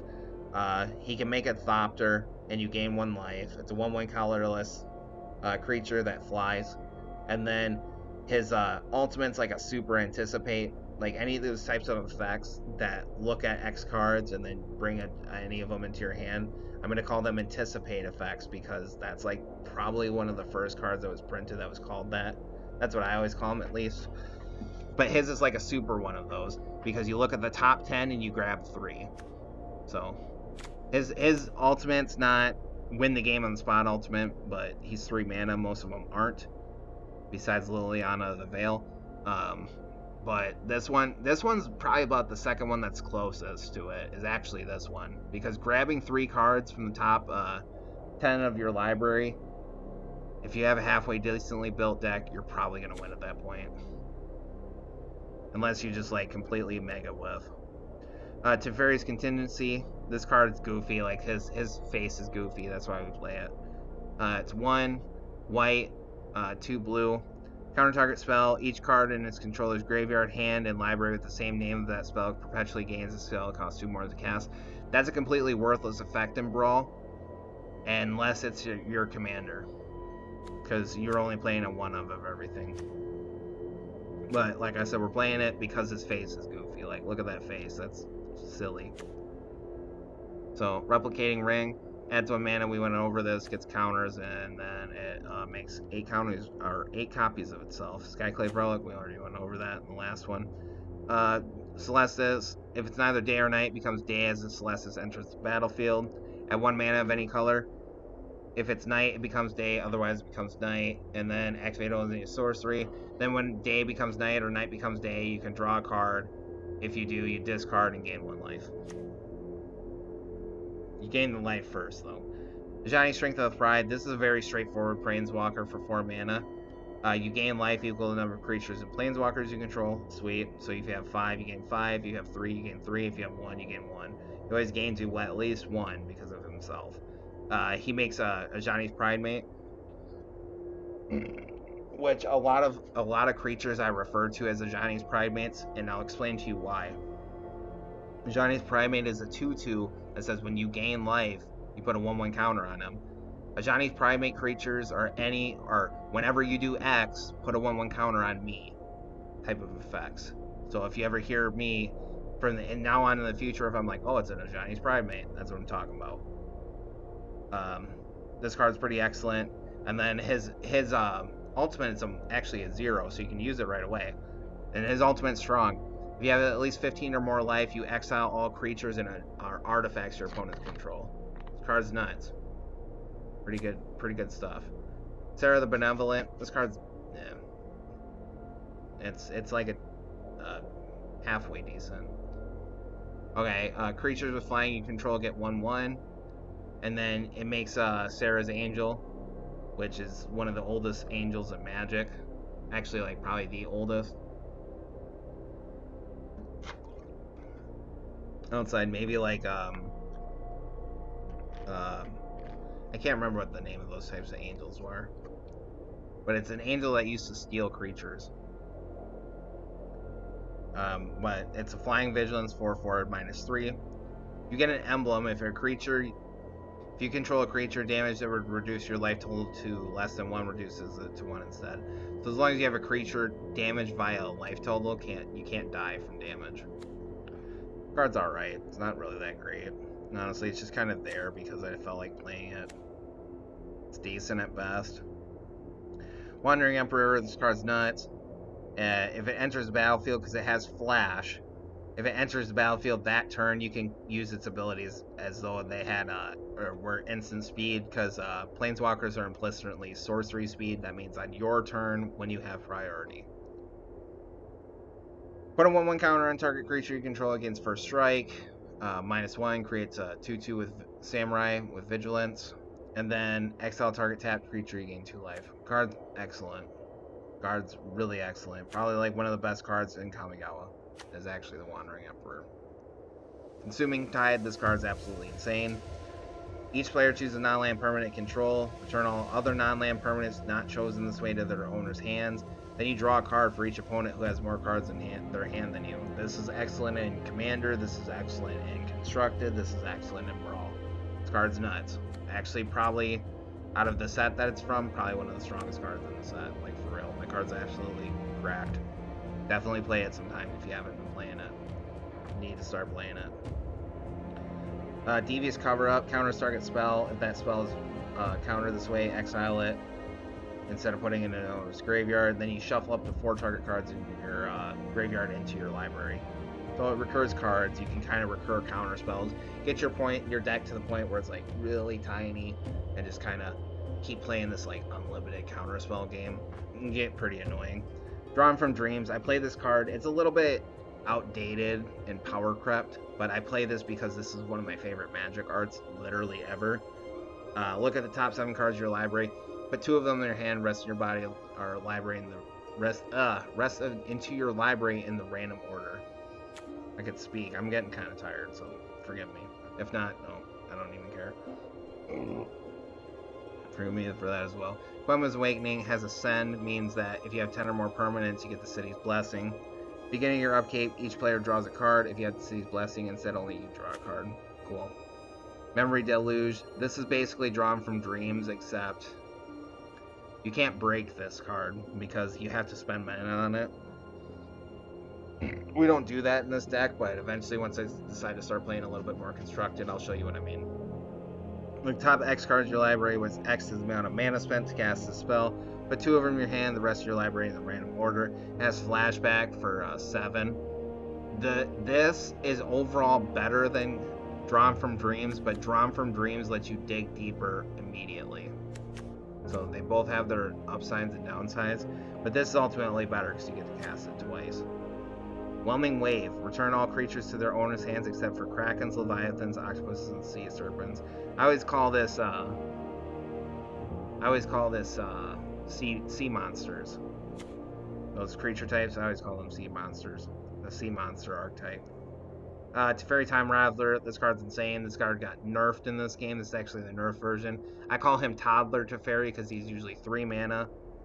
Definitely one of the most unfair cards ever printed. I'll explain to you why. Your opponents can't cast spells during your turn. That alone is why you play this card. The other stuff is kind of just gravy. I'll explain to you why. Until the end of your next turn, you may cast sorceries and spells as though they had flash. You can flash in board wipes. Really ambush them with really strong cards. And then return up the one target artifact, creature, or enchantment to its owner's hand, draw a card. The card's absolutely insane.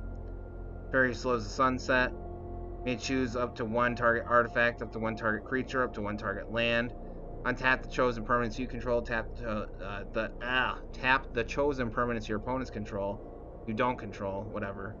You gain 2 life. Look at the top 3 cards of your library. This is Anticipate.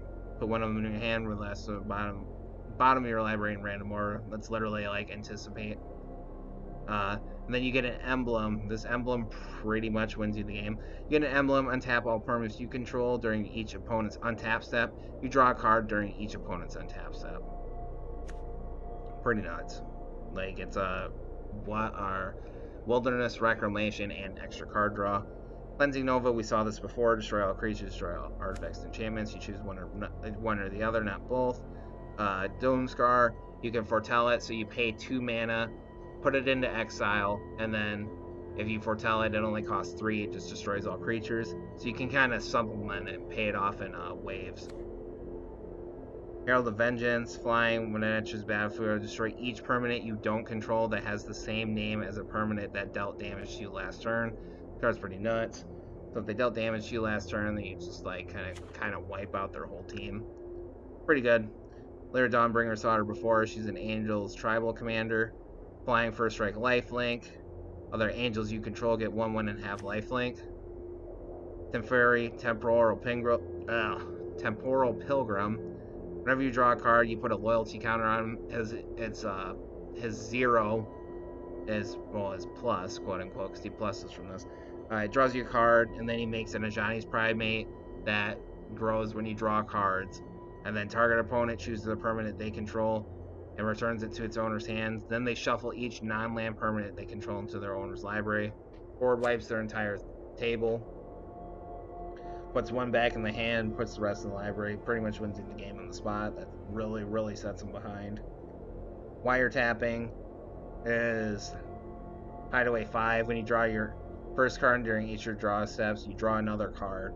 Then you have 9 cards and more cards in hand. You pay the Hideaway card without paying its mana cost. Hideaway 5 is just you look 5 and you pick a card, put it underneath it, and then if you meet that condition, you play the card for free. Ultimate Teferi comes into play. You can flicker. A lot of these effects are called flickers.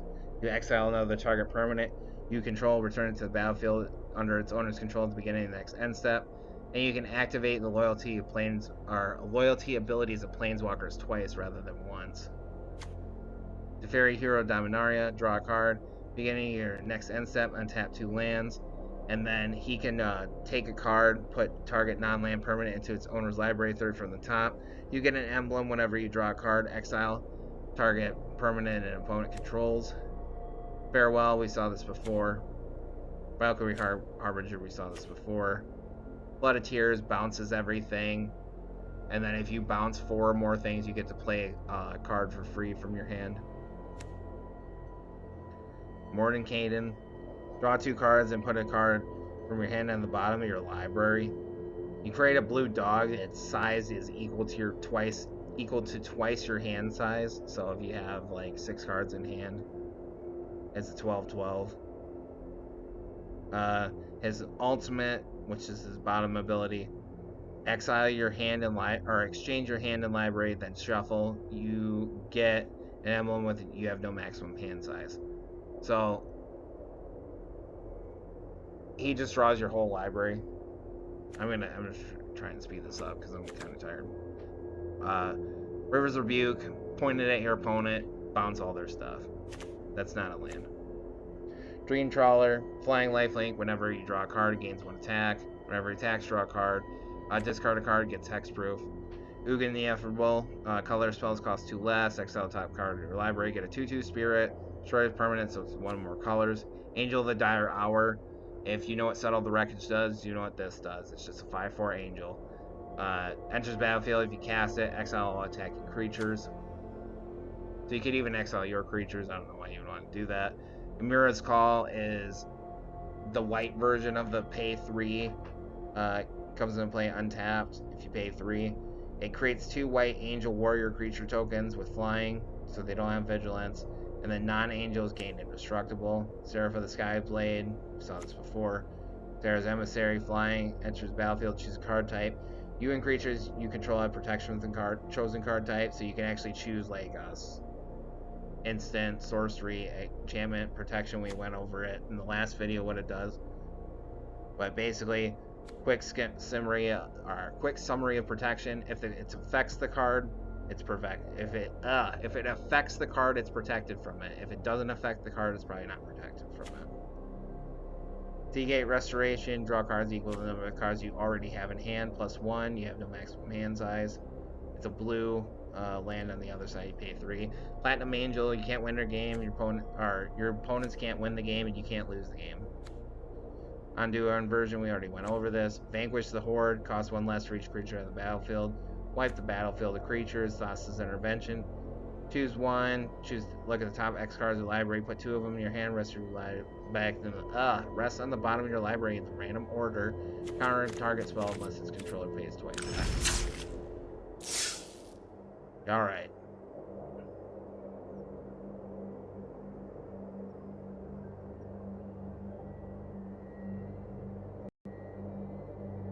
Hold on. Okay. Yeah, we'll play this a few times. Once again, viewer, I really appreciate you.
Hopefully we draw a land here.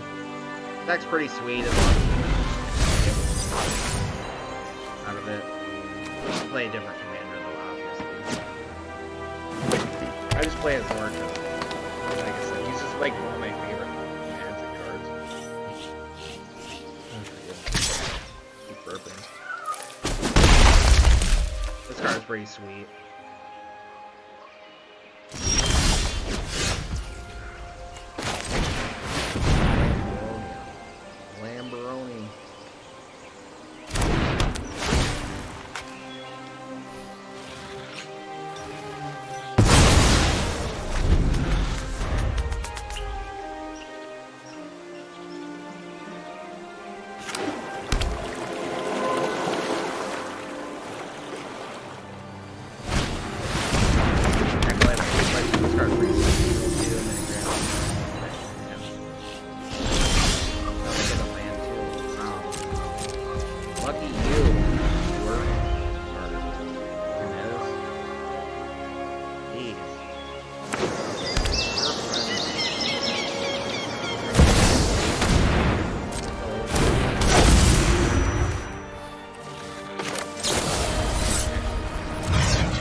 Back to the hand with E.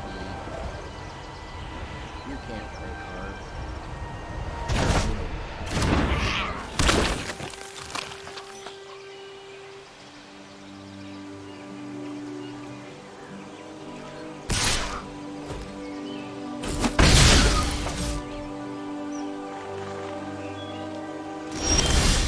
Hey, we did it. Finally got there. We were winning. I'm known for my excellent timing. Yeah, right. Here we go.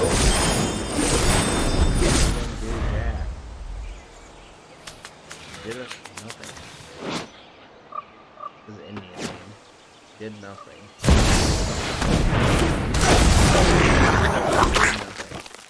An Indian name.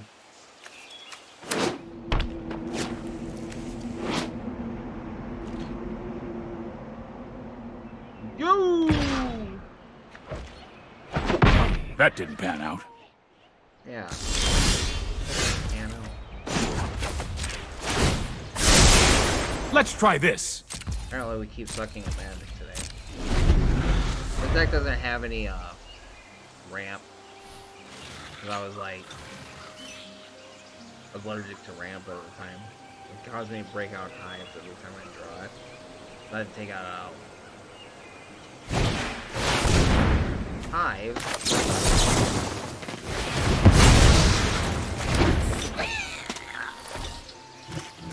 Oh, don't. Give me a white sword. That didn't go according to plan. Hey, look at that now. Please shut down. You're my best friend. I'm having a white sword because we can play Herald of Vengeance. I'm taking my dog to the vet today.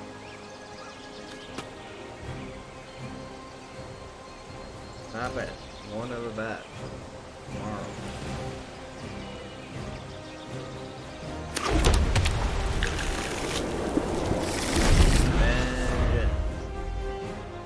I might dismantle this deck. I've had this deck crafted or put together for a long time. The Zoria Super Friends deck at its core. What is it? Oh my god. Is it?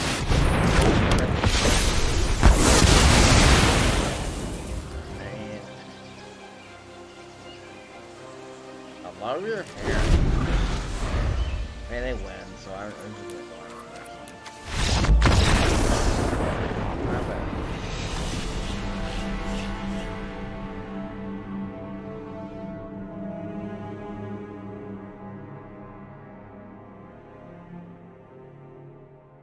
Yeah, I mean that just didn't work out.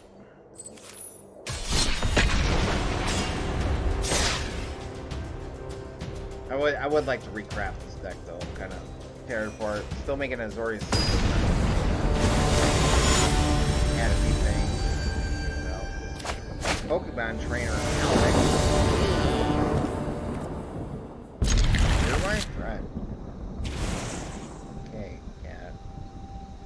Back in your hole.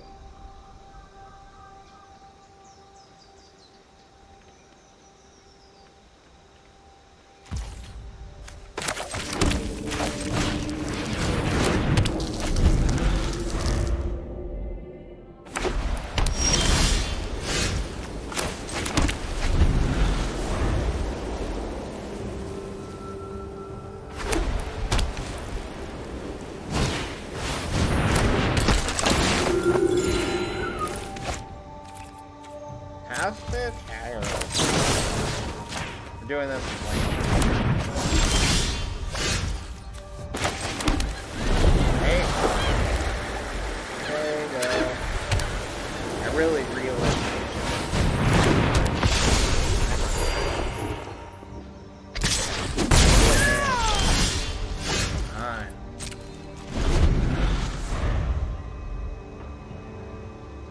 I'm a renegade.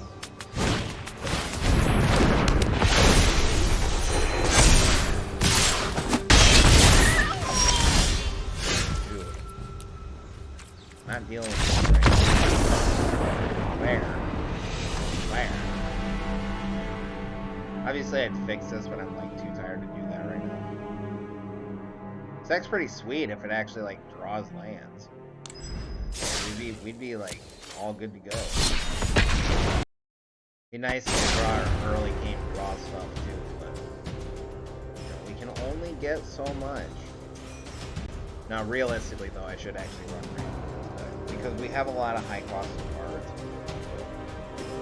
But like I said, I'm a renegade. I don't run ramp.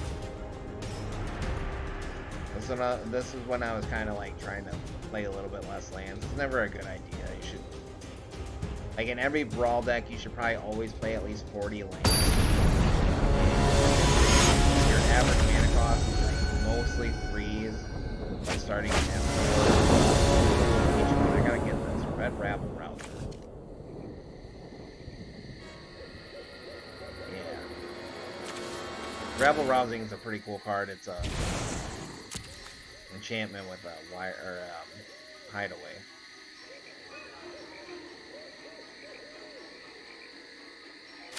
I should actually probably play it. Oh yeah, man. God. Okay, sorry.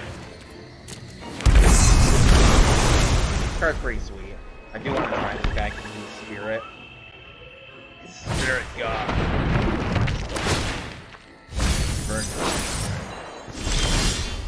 No, and draw Iceberg Titan. That's pretty sweet.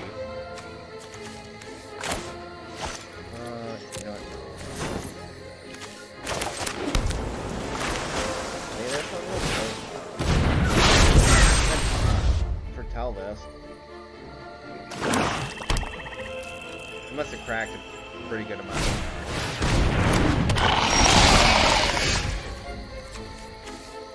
Ooh, it's screaming at me. Really want more.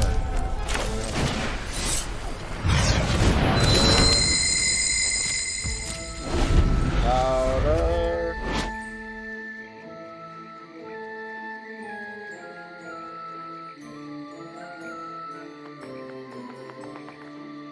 Be pretty sweet if you could delay it.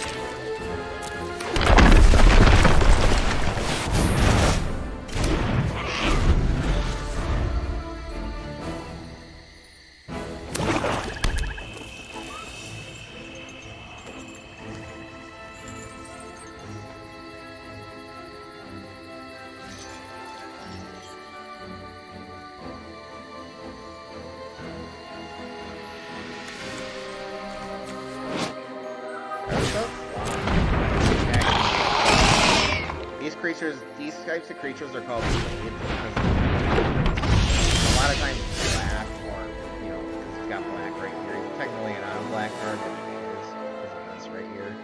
So we'll call him a black card. A lot of times black gets these types of blades. They come into play.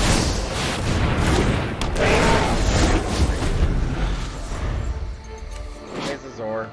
I play Azor. Kind of block them out of instants and swords where they can't play them at all. At all.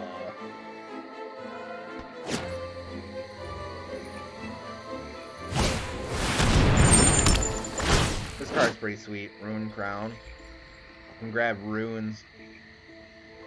I could have swore this was a rare. But I don't have a bunch of these. Oh, Rune Force Champion. This card can do things called runes. What are you doing? Block here. When they swing into a creature, they can't. Called eating. Let's go ahead and swing. Go ahead and draw. Just draw 3. That's what I like about this guy, is if you get to the next turn, more often than not, you just draw cards. That's important.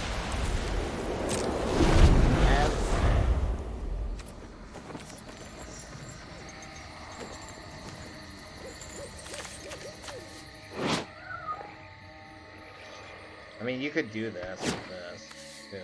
You could just shut off its own abilities, and it's just a 2-mana 8/8. I might try that sometime, actually. Because I play spirits anyways. So, play Esper spirits.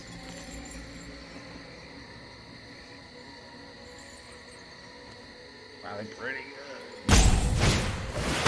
Fire train. Cool.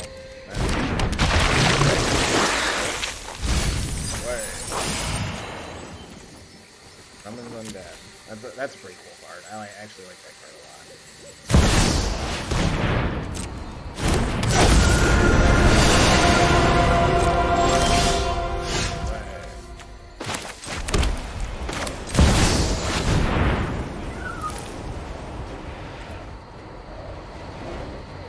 It doesn't count battles.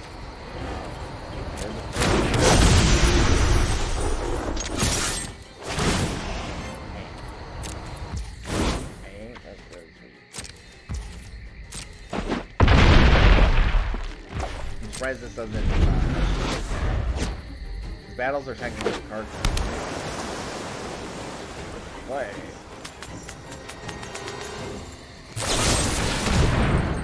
Come on.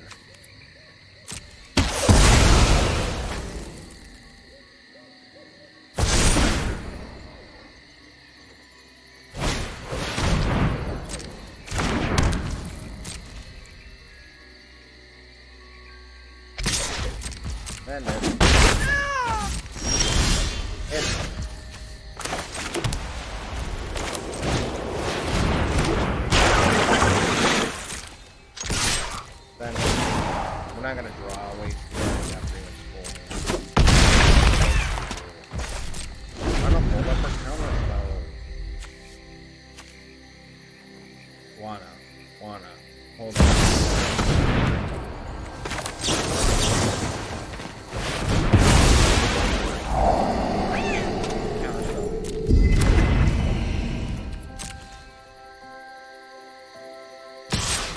It's 2 damage. Our opponent is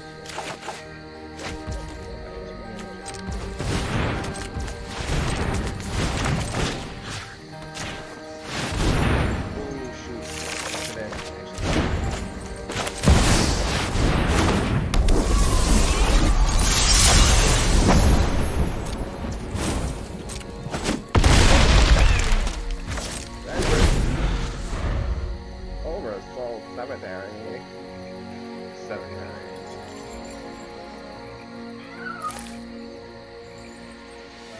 Full house. That's the way it is. That's the way it is. Doesn't last forever. I think it's the same.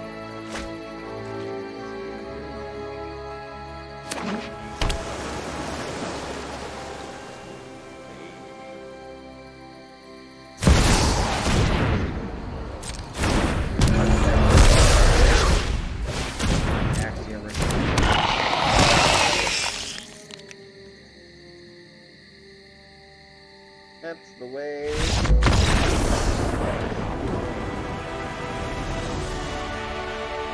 Yeah, I don't know if I'd put that guy in the command zone. He just seems like a lot of work to get cooking.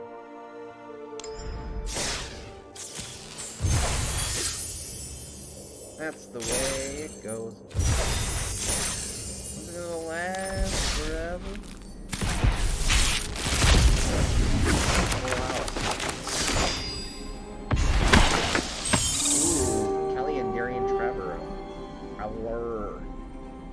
Journey on. Dream on! Create X max tokens, where X is 1 plus the number of opponents who control an artifact. Whenever he attacks, reveal the top card of your library. If it's a creature card with mana value 3 or less, put it in your hand, otherwise you may put it into your graveyard.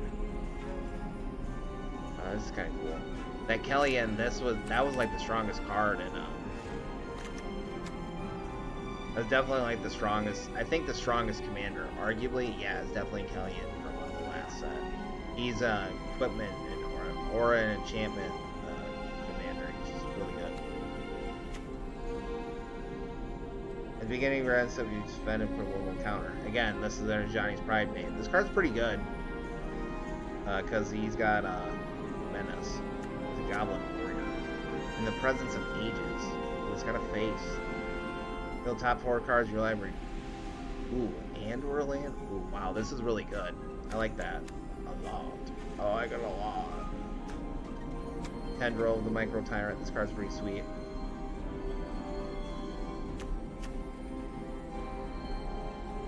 player sacrifices 2 creatures. This is pretty good. 6/6?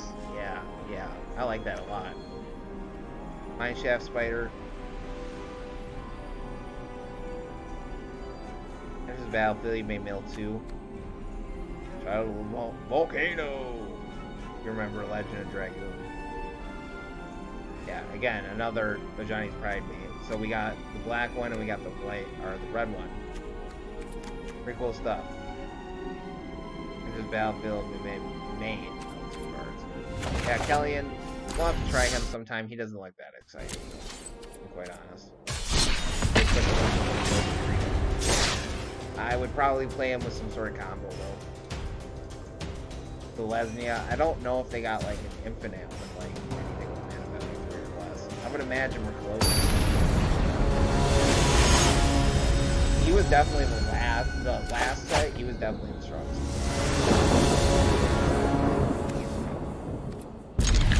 Because he's an equipment. Oh, they're lowering the dinosaur. Let it go. It doesn't lower.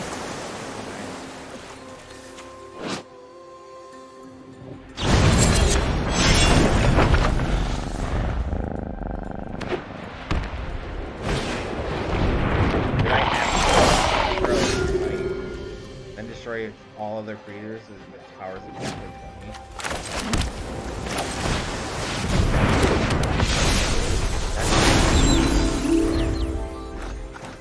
Hit the staples button.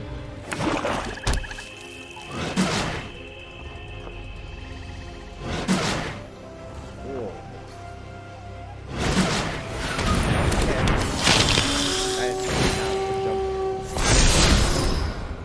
Because I like Explorer. I think Explorer is you look at the top card of your library. If it's a land, you put it into your hand. If you don't put it into your hand,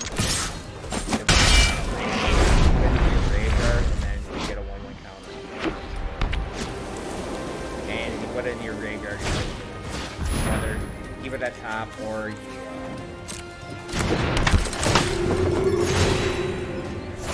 cards look absolutely mental. Super strong. Oh, oh.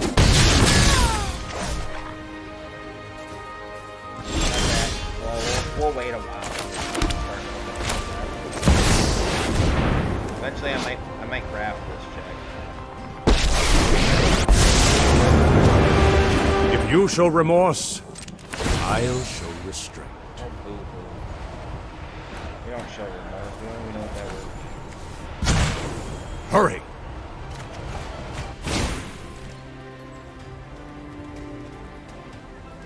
Stop it.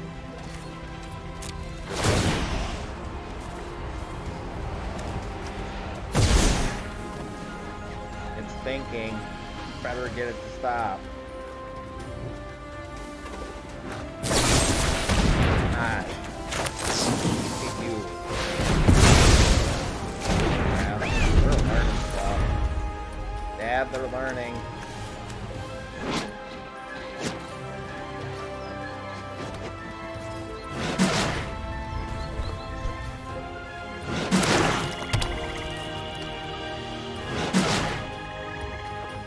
Double kick. I learned it at level 11.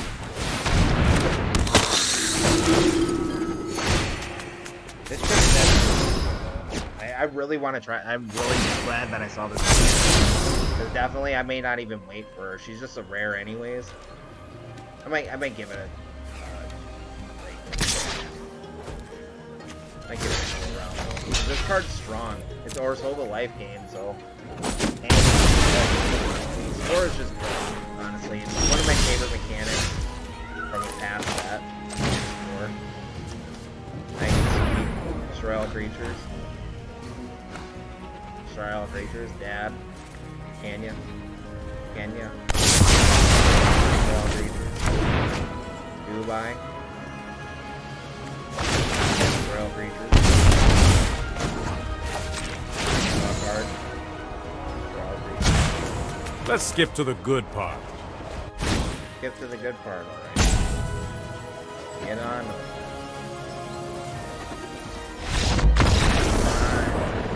Sarge. What a cheater. Just quits the game. Who does that? Grandma? Hey, Grandma. Come on, tell me this. Come on. I had a feeling it was going to be that vampire, too. This card's actually pretty sweet. When it enters the battlefield, you get four oil counters, if I could actually talk. It's 4 mana 5/5. I'll explain why this is sweet. Has trample as long as it has two or fewer oil counters. Otherwise, it has hexproof. So basically, it kind of primes itself for coming on in. Then at the beginning of your upkeep, remove an oil counter from it. Then if you can't, you sacrifice it. This card's cool. I like it a lot. Either it has hexproof to kind of protect it to get in at least one time. And then when it's about to die anyways, it gets trampled. It's just a pretty cool card. Nothing compared to Null High Pharaoh. No, Mom, I forgot, Sob.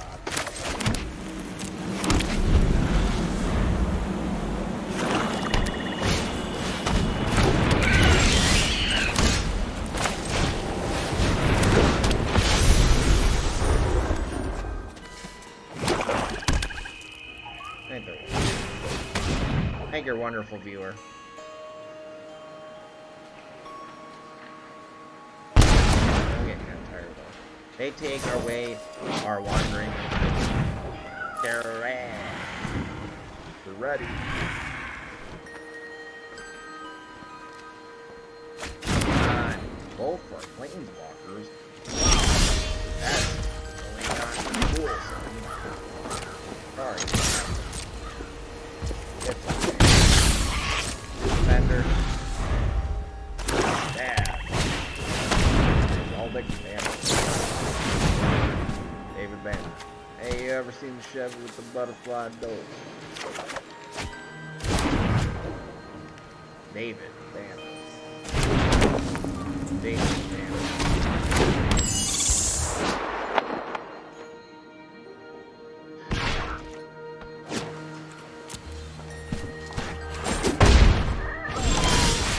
I bet they're like those on the screen.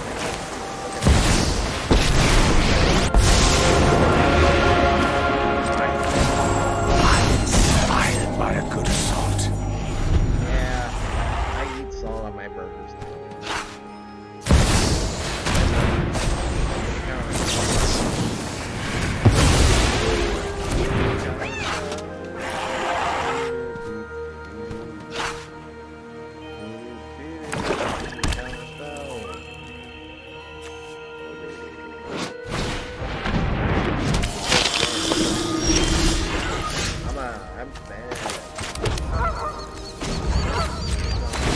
I'm inspired by a good assault. You're inspired. Wow. Wow. I never knew I can ask you a question. Wow. Never thought about it. Wow. Maybe not. Wow.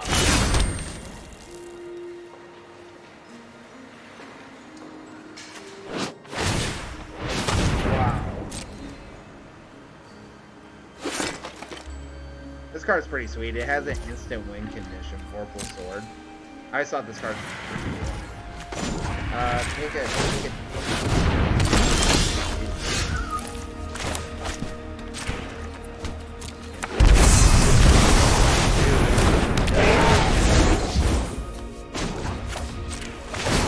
There is elegance in simplicity. Ooh, simple. That was so popular. Then one of them. Jigger, dude. Just kidding, it's only the other one.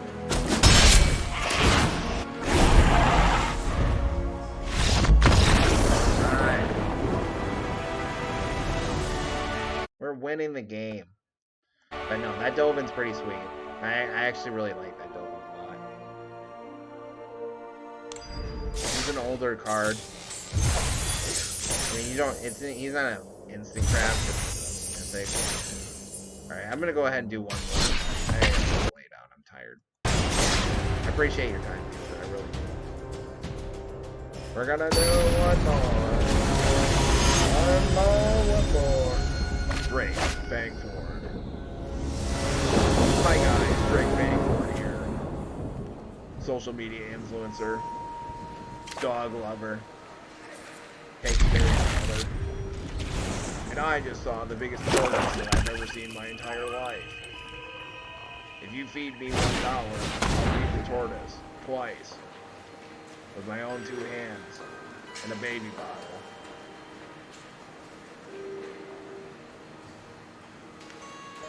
Hold! They're looking at our hand. Don't worry, we have the power of baby tortoise. Baby, tortoise, baby, tortoise, baby, tortoise, baby, tortoise. No! Baby tortoise. He lost the game. Playing Terror Grid, God of Fright. I am the God of Fright. Don't come and look at me. I am the God of Fright. I know that you're alive. I am the God of Fright. Look at his hands. He's just choking. Only hands. He can catch me.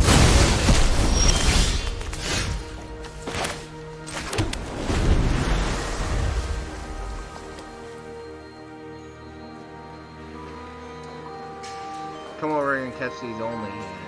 Vengeful Strangler. Only hands, Vengeful Strangler edition. But I like getting better from my adversary, I think is the name, and I kind of just don't jump for that. Because I only have hands. Only my dog has hands. Only my dog has hands. I guess we'll do one more. We're getting kind of lucky. Kind of lucky. Come on. Ooh, this is cool. Colossal Dactyl. Yeah, cause see, Dactyl would probably be like a flying creature, but green doesn't get flyers.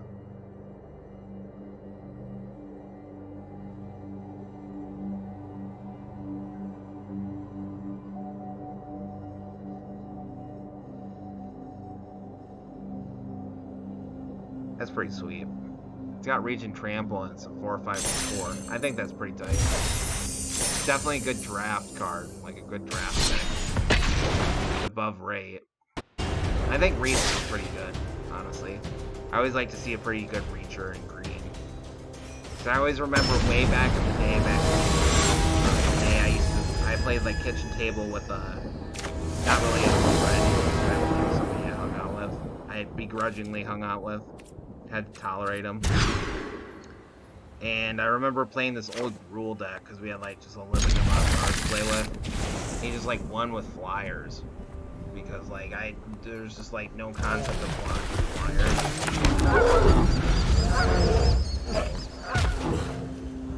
But I think green gets it's much of a lot. I've played 40 Council, most fair card in the game. Like, literally this card, like, is just good in every single deck. It's good in aggro, it's good in control, it's good in mid-range, it's just good. Way too good. Nice welcome. Hello there. My name's Linky 609. Playing Instrument's Hand Devil Copy. Hello there, man. Do you need a bear? Of course they have. Only for a price. You know, people pay a lot of money.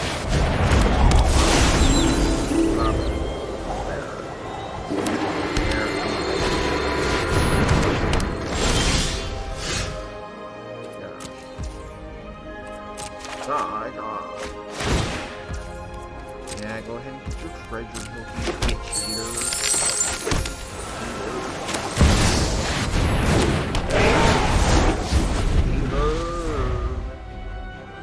Cheetah, Las Vegas.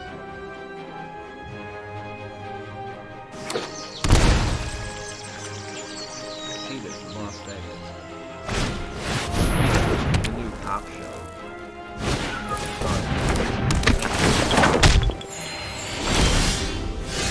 Anthony Pilgrim.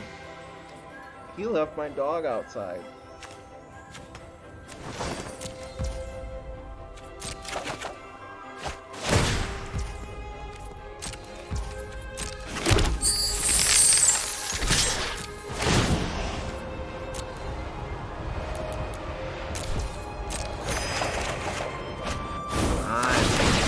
Whatever.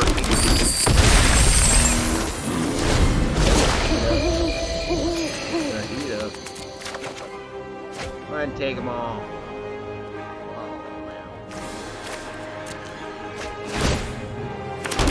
Jahida. Did you heat up your fajita? Jahida. That's all I'm saying.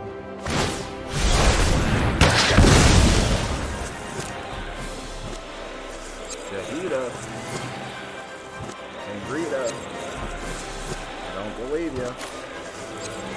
Right, you obviously go with the double color thing here. Because it produces two types of mana, so it's better than everything else. Come on. Didn't give you for negative. The Jahida.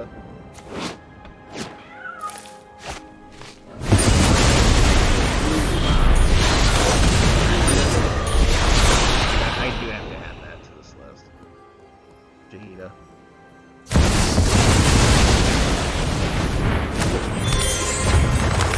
Where to make pet your dog. Yeah, we need that. Gimme. Quick off. Boy, call this. Chill.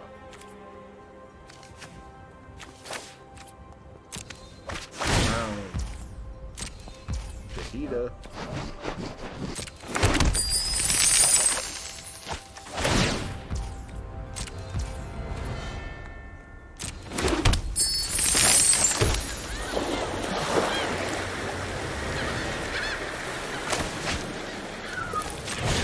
Jahida. Got me on my knees, cheetah.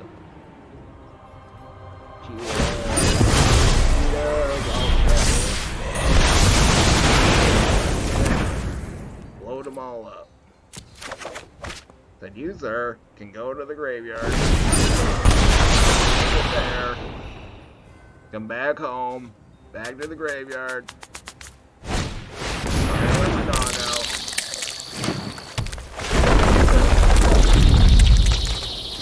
Looks like it's just an arm. It's yeah, it's pretty good. Place here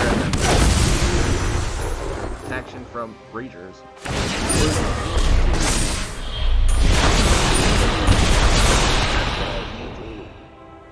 Protect me.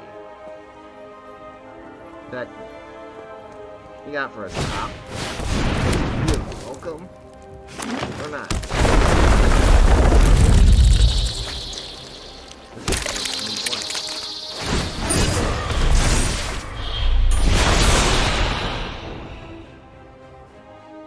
You cheated again, Brett.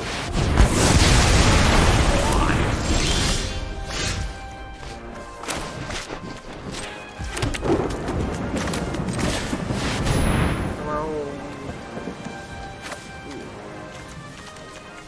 Platinum 8.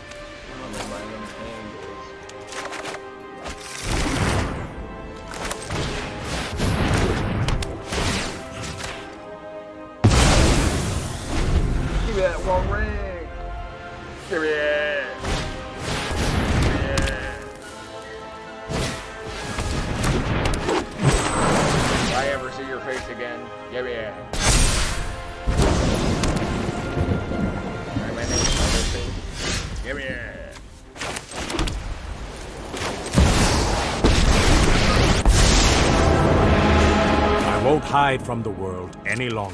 Better not. Hurry! Right.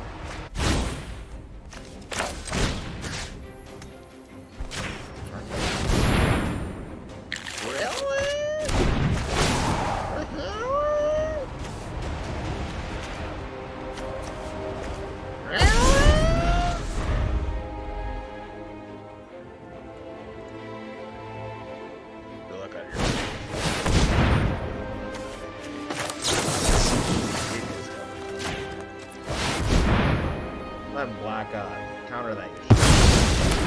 Yeah, grab lands. Lander.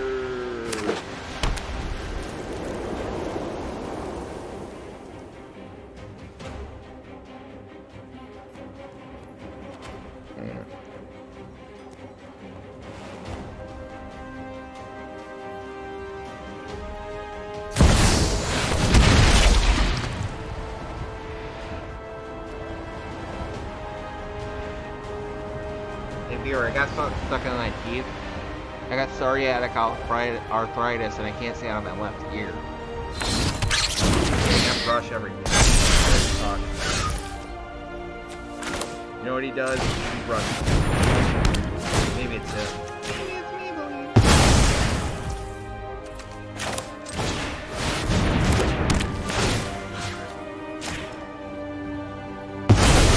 We're gonna get it back, and then there's a lot. We need to move quickly. Doing this because if he gets No time for a break.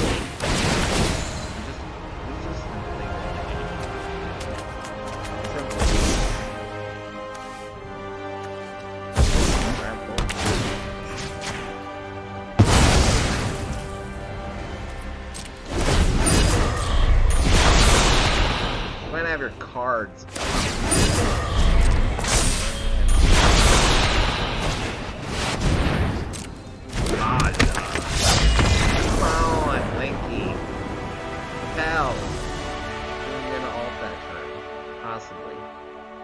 Thought about it.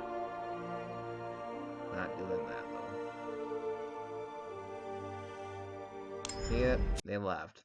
And we're pals too. Guess I don't have any real pals. Well, I'm spent, viewers, so I'm gonna go ahead and close it. So you have a wonderful day. You stay safe, you be safe. Thanks for coming by. We stream Wednesdays today, which is Wednesday. Wednesdays, Fridays, Sundays. You can check out my YouTubes. I'll post it quick. I got my YouTubes and my SoundClouds. I'll post it quick if you want to check it. I don't even know if you're there. You might be just a lurker. Certain lurker girl that watches my stuff. She's pretty cool. She's mega cool. We ain't got a name drop. Nothing. I did earlier. The plays. Forgive me. Oh.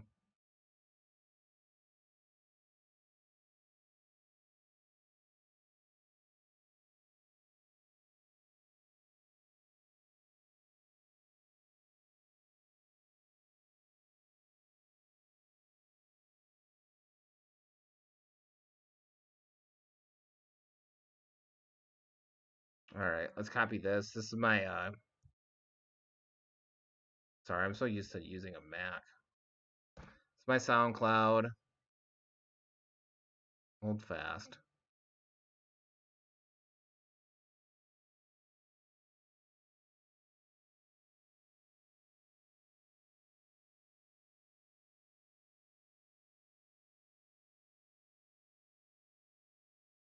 Here is my channel.